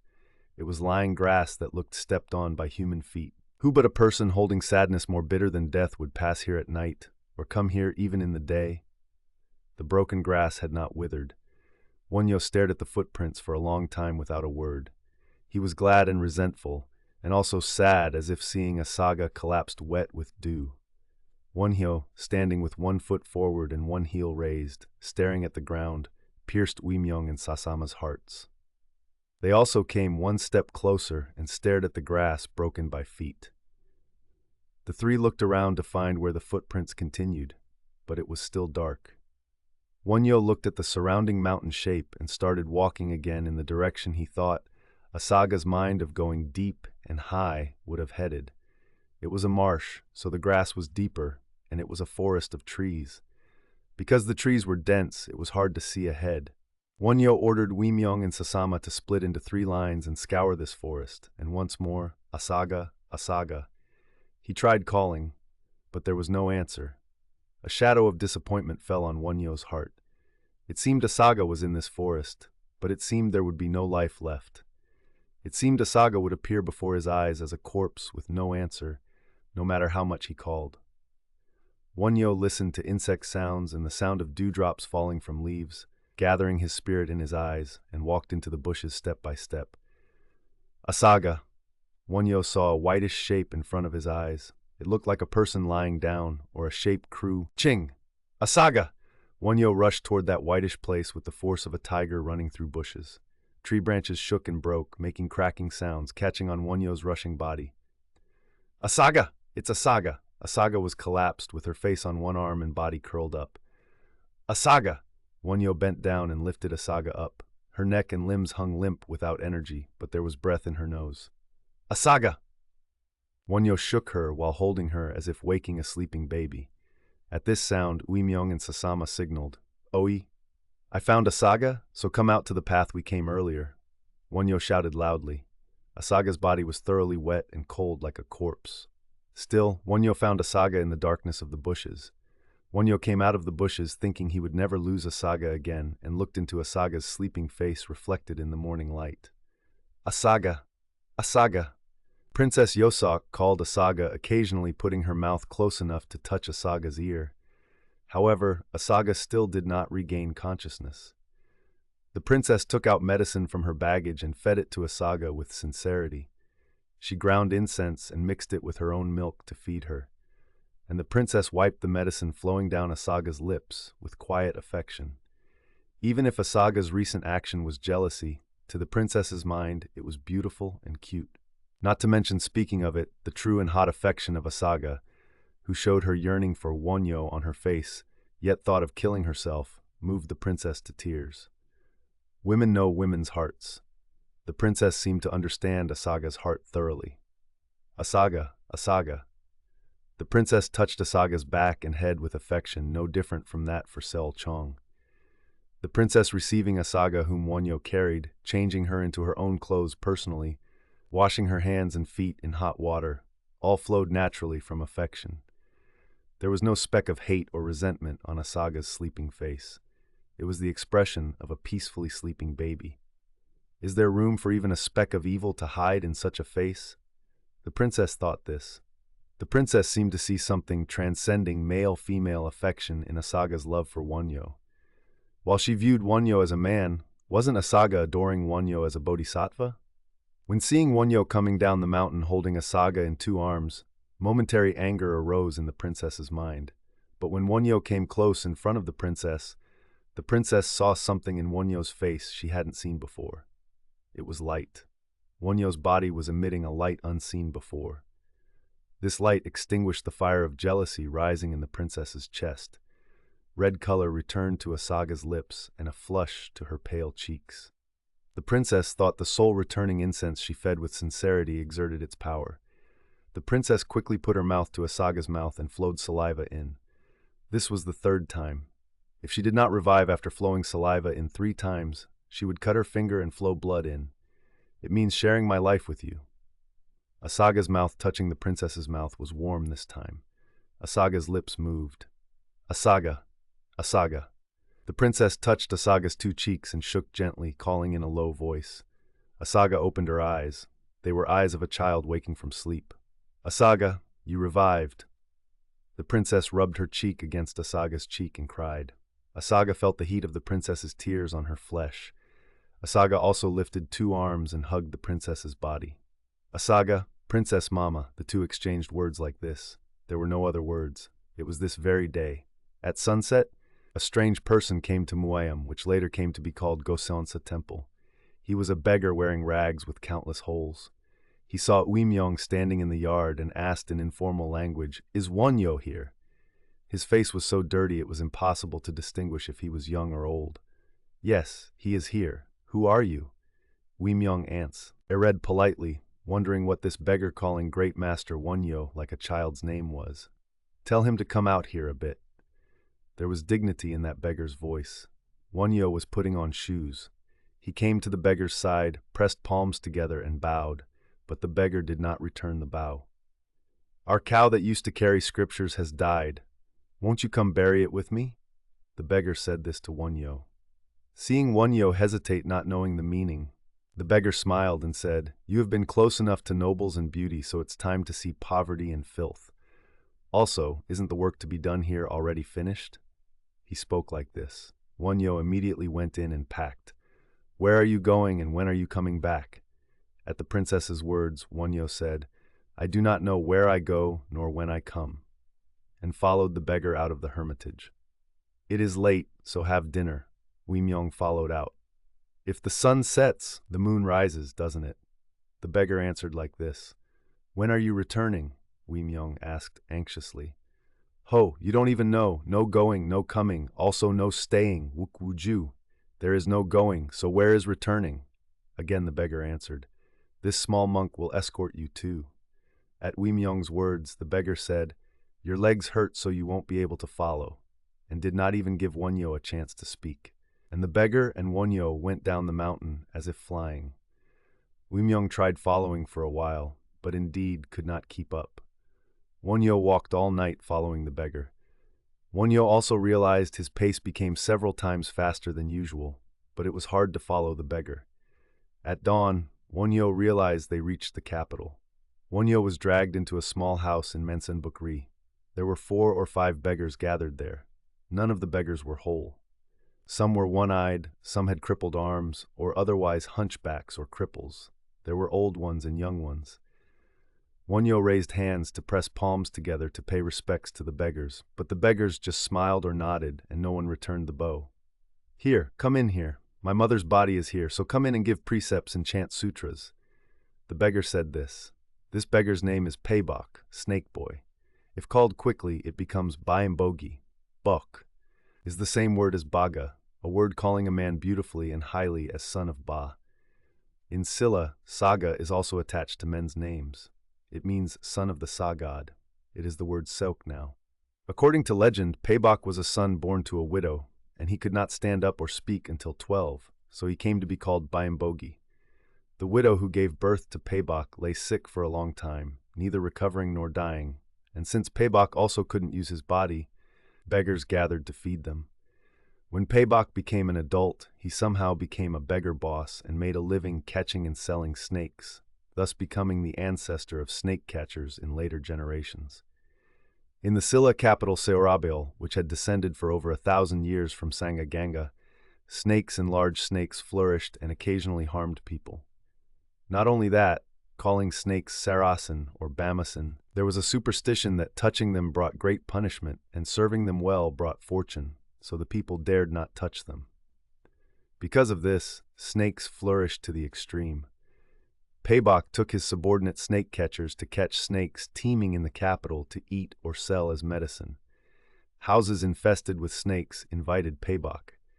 Then Paebok went to that house and blew a flute.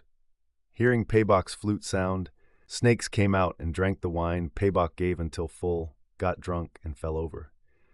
Then Paebok wrapped these snakes around his waist, carried them on his shoulder, held them in 2 hands, and returned home. After Paebok started catching snakes, snakes decreased in the capital.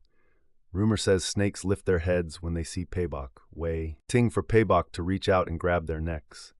People said snakes could not approach Paebok because he served the Danga god. What surprised Wonhyo upon entering the room was that the mat spread on the floor was woven entirely of snake skins. Wonhyo felt terrified to step on it, but Paebok was calm. It seemed snakes would open their mouths and attack from here and there immediately. "Are you afraid of dead snakes too?" Paebok glared at Wonhyo. Those eyes also seemed to have light like snake eyes. Wonhyo realized fear still remained in his heart. Still far to go, he lamented inwardly. The corpse was covered with a single hemp sheet. Flies buzzed and rose from the corpse. Paebok knelt and spoke toward the corpse. "Mother, great Master Wonhyo has come," speaking as if to a living person, then said to Wonhyo, "This is my mother. In the old days when we two brought the scriptures, she was the cow that carried those scriptures. Wasn't it a black cow? By the merit of carrying scriptures, she was born with a human body, but having cultivated no fortune or virtue, she was destined to be destitute and lowly, beaten and starving to death all her life. So I came as her son for a while. But she said if she receives precepts from great Master Wonhyo at death, she would be saved, so I invited you." Perhaps at the time of death, the wisdom eye opened and she saw her past life dimly. But she had no fortune to receive precepts while alive, so she is barely receiving precepts after death now. He spoke like this. Indeed, it was difficult to imagine a beggar receiving precepts from great Master Wonhyo. "Let us do so." Wonhyo performed the precept ceremony and sang to the corpse, "Do not be born, for dying is painful. Do not die, for being born is painful, painku." Paebok listened and said, "Why so many words? Just saying dying and being born is painful is enough," and rebuked Wonhyo's song to stop it. When the sermon ended, the beggars gathered outside all took out a thick snake from their waists, skinned the squirming things, made sashimi, put it on plates, placed it on a table before the corpse, and an old crippled beggar came on knees to the corpse, lifted a jar, poured a cup of wine fully, and sang a song. Song originally means words spoken to God. Eat, eat, eat for the last time, how to go the long, long road to the underworld hungry. The suffering paid over 70 years. Waking up it was a dream. Though a dream, it was painful indeed. Stop being born and dying and go see the Pure Land. Aya, Amitabha Buddha, please accept this soul. Saying those words and singing that song, Wonhyo admired that it was better than any great master's sermon. "Now, I will hold the rear shaft, you hold the front shaft. Be the bodhisattva leading the way, Inrowang Bodhisattva." Paebok was commanding. Wonhyo could not help but do as he said. Putting the corpse on a stretcher, Wonhyo held the front and Paebok held the rear, and they stepped into the street. 1, 2 beggars followed, spectator children followed, dogs following children followed, and as the funeral proceeded like this, people increased. "It's great Master Wonhyo. It's great Master Wonhyo." There were those who recognized Wonhyo, and the rumor spread instantly. That great Master Wonhyo held the front shaft of a snake catcher's mother's funeral procession was surprising to the general public, but it became a great object of criticism among monks. Calling it soiling the dignity of monks, they slandered Wonhyo filthily. The one who ran hearing this slander was Wonhyo's old disciple Simsang. Simsang met the procession at the foot of Mount Huali. Simsang followed sweating. What a strange procession it was. The corpse wrapped in one hemp sheet on a stretcher, carried by Great Master Wonhyo and Paibok, escorted by hundreds of cripples, beggars, and snake catchers. Since Silla was founded, such a funeral had never been seen. Monk, Simsang P, asked the side of the bier and went to Wonhyo's side. Wonhyo turned his head to Simsang. "Oh, why did you come?"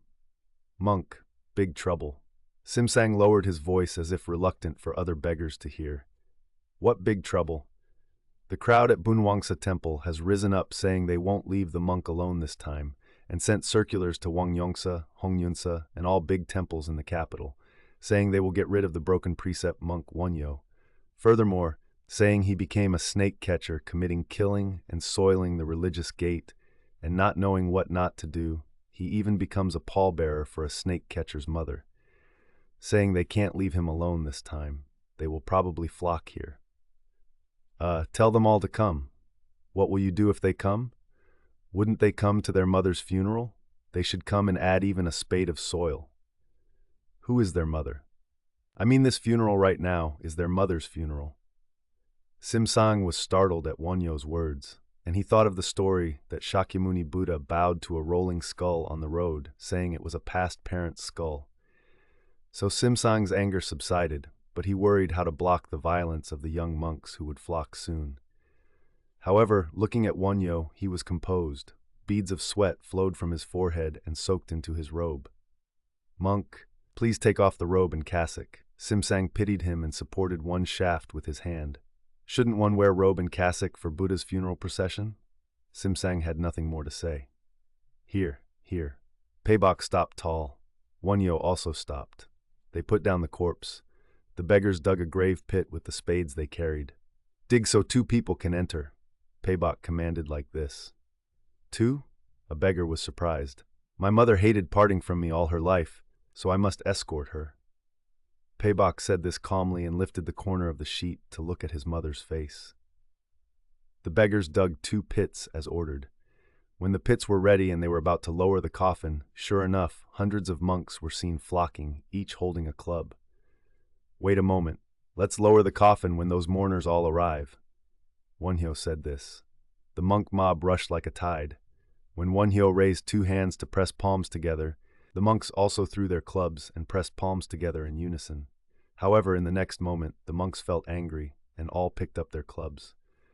Among them, one monk stepped forward quickly. "Great Master Wonhyo. No, broken precept monk Wonhyo."